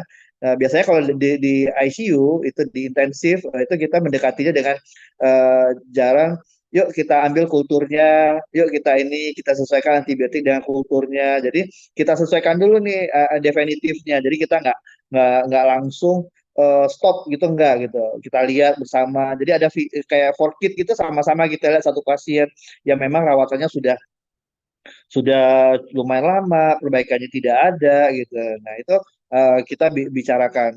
Dan biasanya tuh kalau udah mulai masuk dari situ ada perbaikan. Nah, sekarang tuh ICU tuh intensif itu dengan otomatis tuh kalau ada pasien ICU masuk langsung ambil kultur darah gitu loh. Jadi kita ada bisa tahu obat-obatnya apa gitu. Jadi itu akan lebih memudahkan. Jadi kita dekati dengan sisi yang lain gitu. Jadi jangan sisi regulasi yang langsung mengkat penggunaan antibiotik, tapi kita melihat menggiring dulu bagaimana caranya agar DPJP yang lain itu juga ngikut gitu bahwa antibiotik itu harus diberikan sesuai dengan kebutuhan pasien, bukan sesuai dengan kebutuhan literatur. Kadang-kadang kan gini, wah literaturnya ini kok gitu, kok nggak berani gitu. Nah itu kan yang kita obati bukan literatur, yang kita obati bukan jurnal, yang kita obati pasien gitu. Jadi lihat pasiennya apa kebutuhannya, ya baru nanti kita perlahan-lahan kita robah. Memang intensif itu sangat-sangat banyak sekali perdebatannya.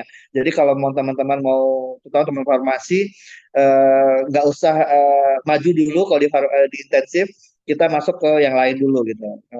Akhirnya nanti mereka akan mengikut gitu. Itu kata Prof. Lama-lama ngikut gitu loh. Oh, orang lain udah ngikut kok saya nggak ikut gitu. Nah, jadi kalau kita mulai langsung kepada yang berat, putus asa nanti nggak jalan-jalan gitu. Jadi emang pelan-pelan. Bahkan kalau ada beberapa kasus kami di Zainal Abidin, dulu tuh yang agak sedikit menarik dari KPRA itu yang tidak mau diatur mengenai antibiotiknya teman-teman dari bagian jantung, kardiologi. Oh, ini obatnya harus ini gitu. Terus ya udah kalau gitu dok, monggo dokter bikinkan ininya guideline-nya bagaimana. Kalau pakai ini kapan gitu. Oh iya, nanti saya bikin. Pas dia udah bikin, dok, saya minta literaturnya dok ya. Nanti kita bahas bersama. Nah, kita buka forum komunikasi. Jadi pas waktu dia minta obat itu, loh, dok, kan dokter harusnya nggak pakai vancomycin dok. Vancomycinnya kan kalau pasiennya 1, 2, 3, 4. Ini kan tidak ada dok. Izin ya dok ya, kita nggak pakai ya dok. Nah, jadi kan, jadi bikin sendiri, patuhi sendiri, jangan kita yang bikin. KPRA tidak membuat regulasi, dia punya regulasi umum saja. Kalau regulasi per subdivisi, per bagian itu tergantung bagian. Jadi kita pada saat kita memberikan pendapat itu, kita juga meminta dari mereka gitu, dari bagian dari KSM. Jadi kita tidak langsung bentrokan gitu. Karena kadang-kadang panduan yang ada di nasional itu nggak sama dengan panduan yang ada di masing-masing rumah sakit. Jadi kita hargai juga pendapat para ahli untuk memberikan antibiotik sesuai dengan panduan mereka. Terus nanti ya silakan mereka bikin gitu. Kita bikin, mereka yang patuhi sendiri. Kalau kita yang bikin pasti resistensi terhadap regulasi kita tinggi gitu. Mungkin itu pengalaman Mbak Fatria. Baik, terima kasih Dokter Syamsul Rizal sudah sangat lengkap sekali nggih Dok. Jadi memang act now gitu, mulai dari sekarang nggak harus diintensif tapi dicari mana yang visible untuk dilaksanakan dan saat ini juga gitu nggih Dok kita lakukan bersama-sama. Baik, mohon izin kita ke pertanyaan berikutnya dari para peserta. Apakah ada yang ingin bertanya langsung? Masih kami persilahkan jika ingin bertanya langsung. Kita masih ada waktu kurang lebih 10 sampai 15 menit, nggih. Bapak Yudi ada Ya, tanggapan, Bapak? ada pertanyaan di chat. Oh, nggih, ada pertanyaan Ya. di chat. Baik. Mohon izin, saya bacakan Prof. Ika. Izin Prof, ini ada pertanyaan lagi dari Bapak Eko Aprianto dari BPOM Aceh. Izin bertanya kepada Prof. Ika, apakah ada alternatif pengganti antibiotik pada pasien anak-anak untuk mengurangi ketergantungan terhadap antibiotik dan mengurangi AMR? Monggo, Prof. Iya, terima kasih. Saya malah bertanya, apa yang namanya ketergantungan antibiotik ya? Karena antibiotik itu kan nggak bikin ketergantungan ya. Jadi mungkin apa perasaan gitu ya atau Perasaan subjektivitas. kayak, ya betul Prof. Ya toh Kayaknya dok, ya perasaan aja kan, tuh, nggih perasaan Pak aja. Yudi. Jadi kan perasaan aja. Jadi mungkin begini, kalau misal ya selama ini pada pasien anak itu saya sering ya dengan teman-teman pediatri karena dulu saya kalau hari Selasa kan dengan bagian anak itu Rabu kan dengan penyakit dalam. Nah itu teman-teman anak juga sering cerita Bu Ika, aku tuh paling males kalau ketemu orang tuanya anak karena begitu babil dikit aja orang tuanya pasti langsung mendikte minta antibiotik gitu ya. Nah, jadi padahal kadang-kadang kan tidak butuh antibiotik. Maka yang di sini yang lebih dikedepankan adalah edukasinya gitu ya. Sama, saya di rumah ya, kebetulan suami juga praktek. Itu sering pasien di rumah itu bilangnya, Pak dokter, pokoknya saya minta antibiotik yang pakai disuntik gitu ya. Sampai suami saya bilang, Bu, ini itu yang bikin sembuh bukan antibiotiknya, tapi obat yang lain sesuai sakitnya Ibu. Loh, saya punya uang loh. Terus pada ngeluarin uang gitu ya, petani-petani gitu. Ini loh uang saya banyak habis panen loh, bukan masalah uangnya gitu ya. Jadi kadang suami saya itu saya bilang, pokoknya harus apa panjang ususnya gitu ya. Jadi harus lebih panjang edukasinya. Karena apa? Kalau kita nggak memberikan edukasi, ada kesempatan memberikan gitu ya, itu sayang sekali. Kalau mungkin ada yang tanya, apakah tidak pernah ngalamin pasien atau keluarganya yang terus marah-marah? Oh sering, suami saya sering dimarahi, saya sering dengar ya kalau di ruang sebelah itu sering dimarahi dan suami saya cuma bilang, ya minta maaf Bapak Ibu kalau kami sebagai dokter tidak memberikan antibiotik, kalau tidak puas silahkan kondur pindah ke dokter lain atau seperti apa gitu kalau suami saya. Kayaknya ngomongnya halus tapi sampai ke hati gitu ya karena ya sayang banget gitu ya karena masyarakat kita selalu babil dikit semua dianggapnya butuh antibiotik gitu ya. Bahkan pernah ya di kota kami itu ada satu institusi yang terkenal gitu. Setiap anak dimasukkan di situ. Padahal itu bukan dokter anak. Tetapi apa ternyata usut punya usut selalu sakit apapun di situ diberi antibiotik. Nah, kebetulan suami saya kan ID ya, ID wilayah gitu ya. Jadi akhirnya saya bilang tuh minta tolong dibina gitu ya. Karena jadi membuat orang tua menjadi punya perasaan ketergantungan itu tadi. Padahal kan antibiotik sendiri itu tidak pernah menyebabkan ketergantungan ya. Jadi edukasi kita harus semakin kenceng gitu ya. Kalau menurut saya kok seperti itu gitu ya. Karena sebenarnya kalau sakit infeksi benar-benar karena bakterial bisa ditegakkan kemudian diberikan antibiotik toh itu juga tidak perlu menggunakan antibiotik yang kelasnya sudah yang reserve ya lihat-lihat dulu gitu ya kecuali memang pada kasus-kasus yang memang sudah di ICU ataupun yang imunokompromis. Itu Mbak Fitria dari saya. Baik, terima kasih Prof. Ika. Mungkin yang dimaksud kayak ini Prof, kayak postingan di Instagramnya BPOM Aceh Prof, Janet X BPOM, dikit-dikit minum antibiotik, nggak bahaya ta? Gitu katanya Nah, Prof. itu, nah makanya itu tadi. Jadi karena merasa kayaknya hidupnya itu tidak akan tentram, tidak akan merasa sehat tanpa antibiotik gitu kan ya. Yang Betul tadi Prof. ada yang dianggap pegel pun antibiotik. Kemudian apa namanya bahkan ada yang antibiotik itu bisa digunakan untuk meningkatkan imunitas. Itu muncul loh di masyarakat gitu ya. Nah, jadi harus hati-hati gitu ya. Mungkin kita juga bisa bikin tagline yang lain gitu ya. Setiap saat dikeluarin itu Pak Yudi. Hari ini misalnya keluarin antibiotik bukan untuk meningkatkan sistem imun gitu. Besok lagi antibiotik tidak untuk mengurangi pegel-pegel. Besok lagi antibiotik tidak perlu disimpan di rumah gitu ya. Nah, jadi pokoknya pendapat masyarakat apa itu yang kita counter gitu ya. Karena banyak pendapatnya itu ya dari penelitian-penelitian yang pernah pernah ada gitu Mbak Fitri ya. Siap, terima kasih Prof. Ika. Kalau saya di rumah sakit sekarang gini Dokter Syamsul, antibiotik itu bukan anti ansietas loh. Jadi kadang tuh khawatir gitu ya dok ya. Bener, Khawatir teman-teman dikasih. kita ya Iya, klinisi iya. sering bilang, teman klinisi sendiri yang bilang, Mbak Ika lama-lama aku kok ngerasa ya kayaknya itu anti ansietas, bukan untuk antibiotik gitu ya. Apalagi pasien anak di ruang isolasi anak, pasien kanker gitu ya, saking takutnya tembakan pertama adalah meropenem.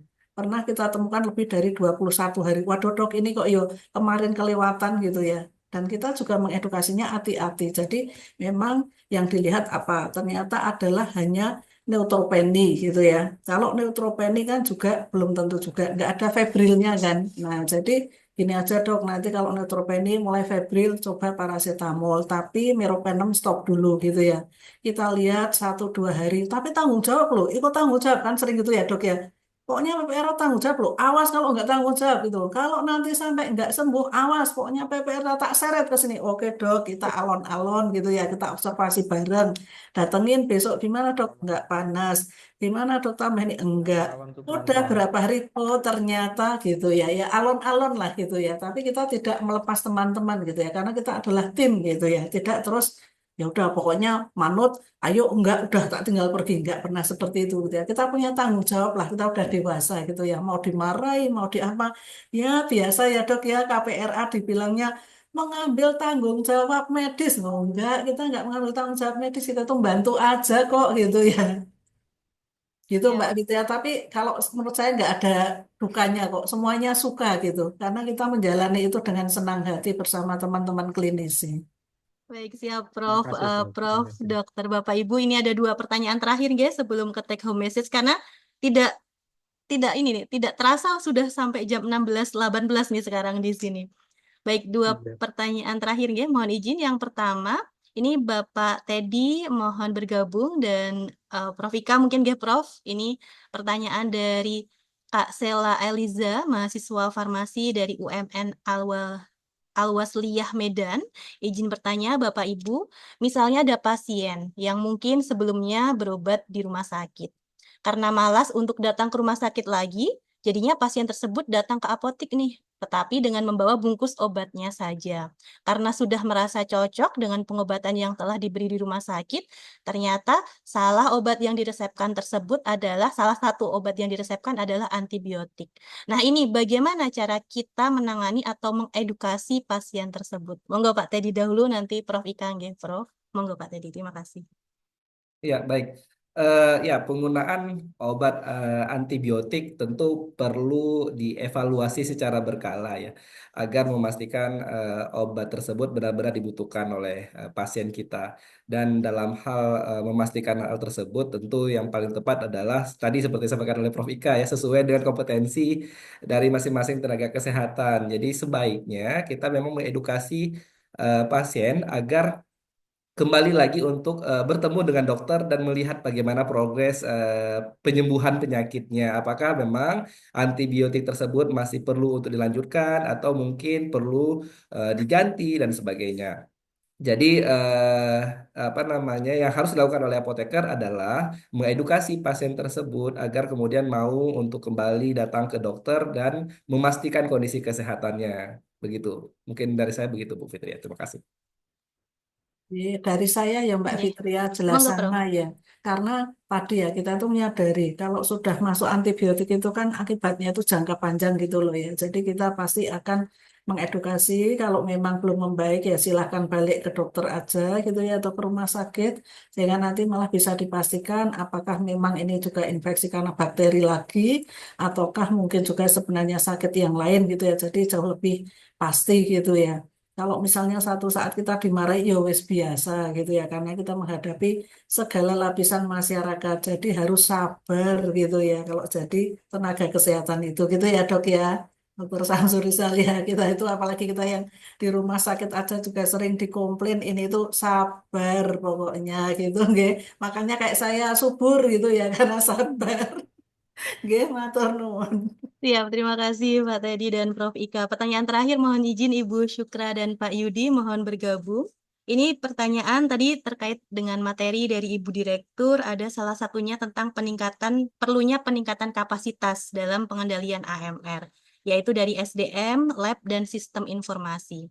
Nah, apakah ada nih dari Badan POM atau dari Balai Besar POM Aceh sistem informasi yang bisa dioptimalkan oleh para sejawat semuanya untuk pencegahan atau pengendalian AMR ini? Monggo Bu Syukra, Pak Yudi, terima kasih. Baik, Silakan Bu Syukra terima dulu. ya, makasih Pak Yudi. Jadi dalam pemanfaatan sistem informasi yang dapat digunakan salah satunya mungkin terkait yang tadi di ABC 4T. Jadi jika masyarakat, teman-teman nakes menemukan ada pasien VAR yang menyerahkan antibiotik tanpa resep dokter, silahkan untuk melaporkan. Baik di semua UPT sudah banyak channel-channel yang disiapkan maupun ke pusat, dan ini akan segera kami tindak lanjuti. Sehingga hal ini mungkin bisa untuk menekan pengendalian asistensi antimikroba. Demikian mungkin Mbak Fitria. Ya, baik. Terima kasih Bu Syukra. Monggo Pak Yudi ada tambahan atau tidak? Ya, baik. Terima kasih. Jadi dari pertemuan ini saya menangkap beberapa ya dari fakta di lapangan bahwa ternyata ya masyarakat masih perlu banyak apa namanya kita edukasi. Tadi Prof. Ika menyampaikan ada nggak dari BPOM yang tadi kan apa tadi yang kami hari ini apa minum antibiotik apa tadi Mbak Fitria Tagline-nya, tagline-nya. Nah ini dikit-dikit sebenarnya antibiotik. ada konsep di Badan POM terkait dengan strategi komunikasi yaitu kata BPOM. Nah, kata BPOM ini sangat bagus nih. Kata BPOM itu seperti apa namanya ya, sesuatu yang sudah absolut benar. Namun memang karena kewenangan, jadi kami pada kesempatan terima kasih atas rekomendasinya dan merekomendasikan juga nih ke Bu Sukra, ke Direktorat Pengawasan Distribusi untuk bisa membuatkan lebih banyak lagi tagline-tagline yang bisa digunakan oleh semua UPT Badan POM se-Indonesia ini. Jadi tidak cuma Aceh. Tapi izin kalau memang belum ada dari pusat, ya bisa kami bikin-bikin dulu kan, yang pasti sudah. Tapi kami nggak bisa bilang kata BPOM itu, karena kata BPOM ini miliknya BPOM pusat gitu. Nah, kami cuma Balai Besar POM Banda Aceh, terus bikin tagline-tagline lokal seperti itu. Saya kira media komunikasi sudah banyak kita buka, namun memang apa namanya komunitas dari masyarakat ini bervariasi, tentu strategi komunikasinya juga ada yang melalui online itu menjaring yang muda-muda, tetapi yang warga senior ini kan perlu secara offline juga kita edukasi. Kita lakukan, tapi memang kita berjalan waktu, ya kita berkejaran dengan apa namanya potensi resistensi dan juga edukasi kepada masyarakat ini saling. Marilah kita sama-sama lah bergotong royong. Saya kira kalau BPOM Aceh sendiri atau Pak Dokter Samsul sendiri bergerak ini repot Pak Dok ya. Mari kita sama-sama berkolaborasi. Makanya ada tagline-nya Balai Besar Pembanda Aceh itu adalah berkolaborasi. Jadi berkolaborasi dan beraksi bersama dalam rangka mengendalikan AMR ini. Pada kesempatan hari ini kami menggandeng apoteker sebagai garda terdepan untuk pengendalian AMR di fasilitas pelayanan kefarmasian. Saya kira demikian dari saya. Terima kasih. Baik, terima kasih. Ini senang sekali kita mendapatkan banyak insight dari para pembicara, penanggap, panelis, dan dari peserta. Ya, banyak sekali rekomendasi yang bisa nanti kita coba untuk melakukan aksi bersama-sama dalam pencegahan dan pengendalian AMR. Baik, ini sudah sampai di penghujung acara. Mohon izin Prof, Dokter, Bapak, Ibu berkenan untuk memberikan take home message nih kepada sahabat AMR dan sejawat semuanya. Dan nanti sebelum kita tutup, tadi karena belum foto dengan Dokter Syamsul, ya, nanti kita foto bersama lagi ya Dok di akhir acara. Jadi silakan kepada peserta untuk bersiap, nanti kita foto bersama di akhir acara. Untuk take home message yang pertama, siapa dahulu nih Ki? Prof Ika dahulu ya Prof, nanti baru Dokter Syamsul dari PDIAI, Bu Syukra yang terakhir dari Pak Yudi. Monggo Prof Ika. Matur nuwun. Tentunya AMR ini kan tidak bisa kita hentikan sama sekali ya, tetapi hanya bisa kita perlambat. Caranya seperti apa?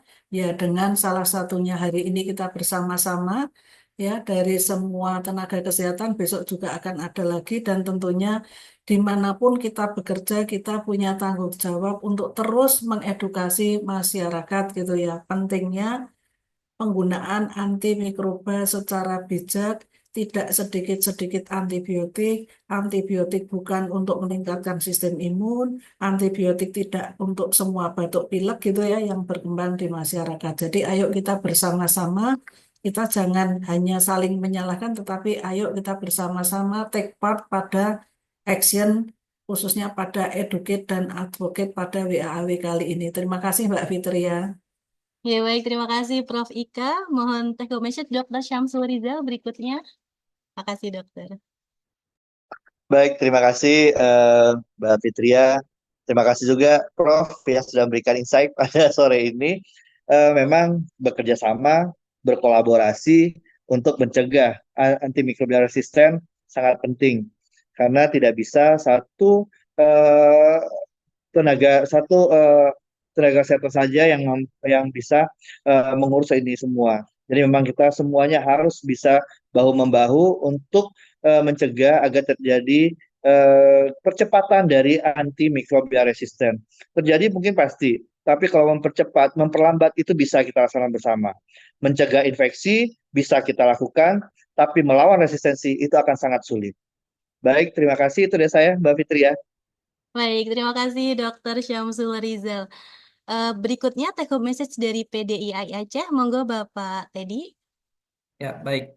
Eh, Apoteker punya peran yang sangat strategis dalam pengendalian antibiotik dan mari kita ambil peran strategis itu dengan berupaya semaksimal mungkin untuk bisa mengedukasi masyarakat tentang kesadaran menggunakan antibiotik secara rasional dan dampak dampak dari resistensi antibiotik yang luar biasa tentu tidak kita harapkan dan bisa saja terjadi di lingkungan keluarga kita, di sekitar kita. Oleh karena itu, ini bukan hanya masalah kesehatan tapi juga masalah kemanusiaan. Jadi mari kita ambil peran penting apoteker untuk bisa membantu pemerintah dan masyarakat kita untuk bisa mengendalikan bersama resistensi antibiotik. Mungkin demikian, Bu Fitria. Ya, terima kasih Bapak Teddy. Bu Syukra dari Badan POM RI, mohon Ibu take home message-nya. Walaupun nggak ingin berpisah nih dengan Badan POM RI. Monggo Ibu. Ya, baik, kembali kolaborasi dari semua pihak, baik itu pelaku usaha, kemudian kementerian lembaga, masyarakat itu sangat penting dalam pengendalian resistensi antimikroba, dan dalam hal ini karena acara ini khusus disampaikan untuk para apoteker, kami harapkan apoteker dapat berpraktek secara bertanggung jawab di semua fasilitas yang menjadi tanggung jawabnya. Terima kasih. Baik, terima kasih Ibu Syukra. Baik, monggo Bapak Yudi nih gongnya ini Pak, gong take home message untuk para sahabat AMR dan sejawat apoteker agar benar nih bisa menjadi apoteker garda terdepan dalam pengendalian AMR di fasilitas pelayanan kefarmasian. Silakan Bapak Yudi.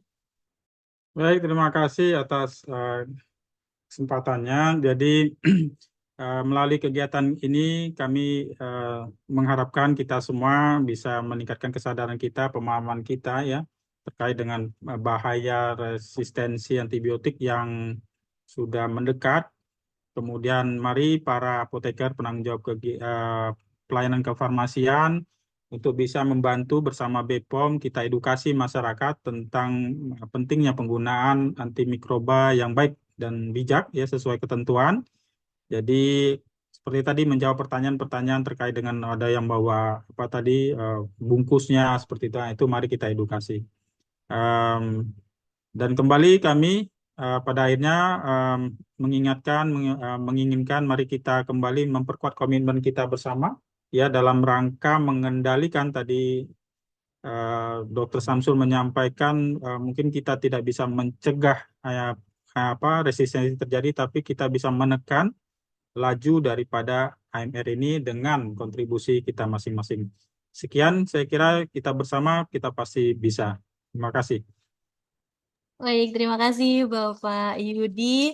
Mau kita beri aplaus nih kepada seluruh pembicara, penanggap, dan para peserta semuanya yang luar biasa sampai jam sekarang masih terus bersama ya untuk mendengarkan insight dari para narasumber kita. Baik, silakan para sejawat untuk membuka kamera. Izin kita akan capture terlebih dahulu, kita dokumentasikan kegiatan hari ini. Mohon izin kepada panitia apakah bisa membantu untuk mendokumentasikan kegiatan? Baik, Bapak Ibu, mohon waktunya sebentar untuk buka kameranya. Kita akan lakukan foto bersama. Ini sama, masih ada 4 slide. Jadi mohon bantuannya Bapak Ibu untuk senyum terbaiknya, berikan senyum terbaiknya. Baik, untuk Ya, Bu, slide yang pertama, hitungan ketiga, 1, 2, 3. Baik, tahan sebentar. Selanjutnya, kita untuk slide yang kedua, 1, 2, 3. Oke, selanjutnya slide yang ketiga. Maaf ya Bapak Ibu, senyumnya tolong dipertahankan. Hitungan ketiga, 1, 2, 3. Oke, baik. Slide yang terakhir, mohon bantuannya. Hitungan ketiga, 1, 2, 3. Oke, terima kasih Bapak Ibu. Kami kembalikan kepada Bu Fitria selaku moderator. Baik, terima kasih banyak dari panitia. Sekali lagi kami mengucapkan terima kasih yang terhormat dari Direktur Pengawasan Distribusi dan Pelayanan ONPP Badan POM, Ibu Mimin dan juga Ibu Syukra. Kemudian dari Kepala Balai Besar POM di Banda Aceh yang telah menyatukan kita semua di sini ya, Bapak Apoteker Yudi Noviandi MSc Tech. Dan juga kepada Ibu Prof. Apoteker Ika Puspitasari, MSc PhD, dosen dan peneliti farmakologi dan farmasi klinik Fakultas Farmasi UGM, dan juga Direktur SDM RSA UGM. Dan penanggap kita yang juga luar biasa nih dari KPRA RSUD Dr. Zainal Abidin, Dr. Syamsul Rizal SPBPRE, dan juga dari PDIAI Aceh, Bapak Apoteker Teddy Kurniawan Bakri MPOM. Terima kasih banyak dan juga kepada seluruh Terima panitia. kasih. Oke, terima kasih banyak semuanya. Dan mohon maaf dari saya, Fitria Nurhidayah selaku moderator apabila ada kurangnya. Semoga tetap berkenan. Besok masih ada nih acara dari Ya, webinar. Balai Besar POM Webinar. Aceh, webinar AMR Tantangan Global Solusi Lokal Peran Kritis dari Tenaga Kesehatan di Aceh. Jadi jangan lupa ya follow Instagram @bpom_aceh. Saya followernya nih Pak, Ya, followernya terima BPOM kasih. Aceh gitu. Banyak Terima sekali kasih. insight edukasi yang menarik di sana. Dan Ya, semoga kita dapat berjumpa di webinar berikutnya. Baik, terima karena tadi kasih. kita buka dengan doa agar acara kita juga berkah dan kita bisa mengimplementasikan ilmu yang tadi sudah kita dapatkan dari para narasumber dan penanggap kita. Kita tutup dahulu dengan doa. Kami persilahkan berdoa menurut agama dan kepercayaan masing-masing. Berdoa dipersilahkan.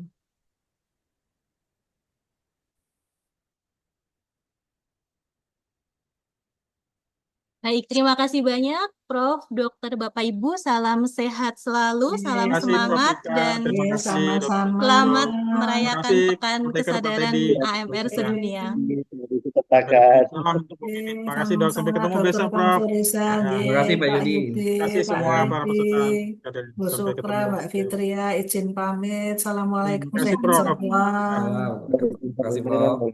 Oke, terima kasih Prof, Terima kasih Dokter, dokter. Bapak, Ya, Ibu, terima kasih dan Pak Teddy. sahabat sejawat semuanya. Kami persilahkan kepada panitia, mungkin bisa end meeting for all, dan terima kasih semuanya. Terima kasih Bu moderator luar biasa. Mantap, terima kasih.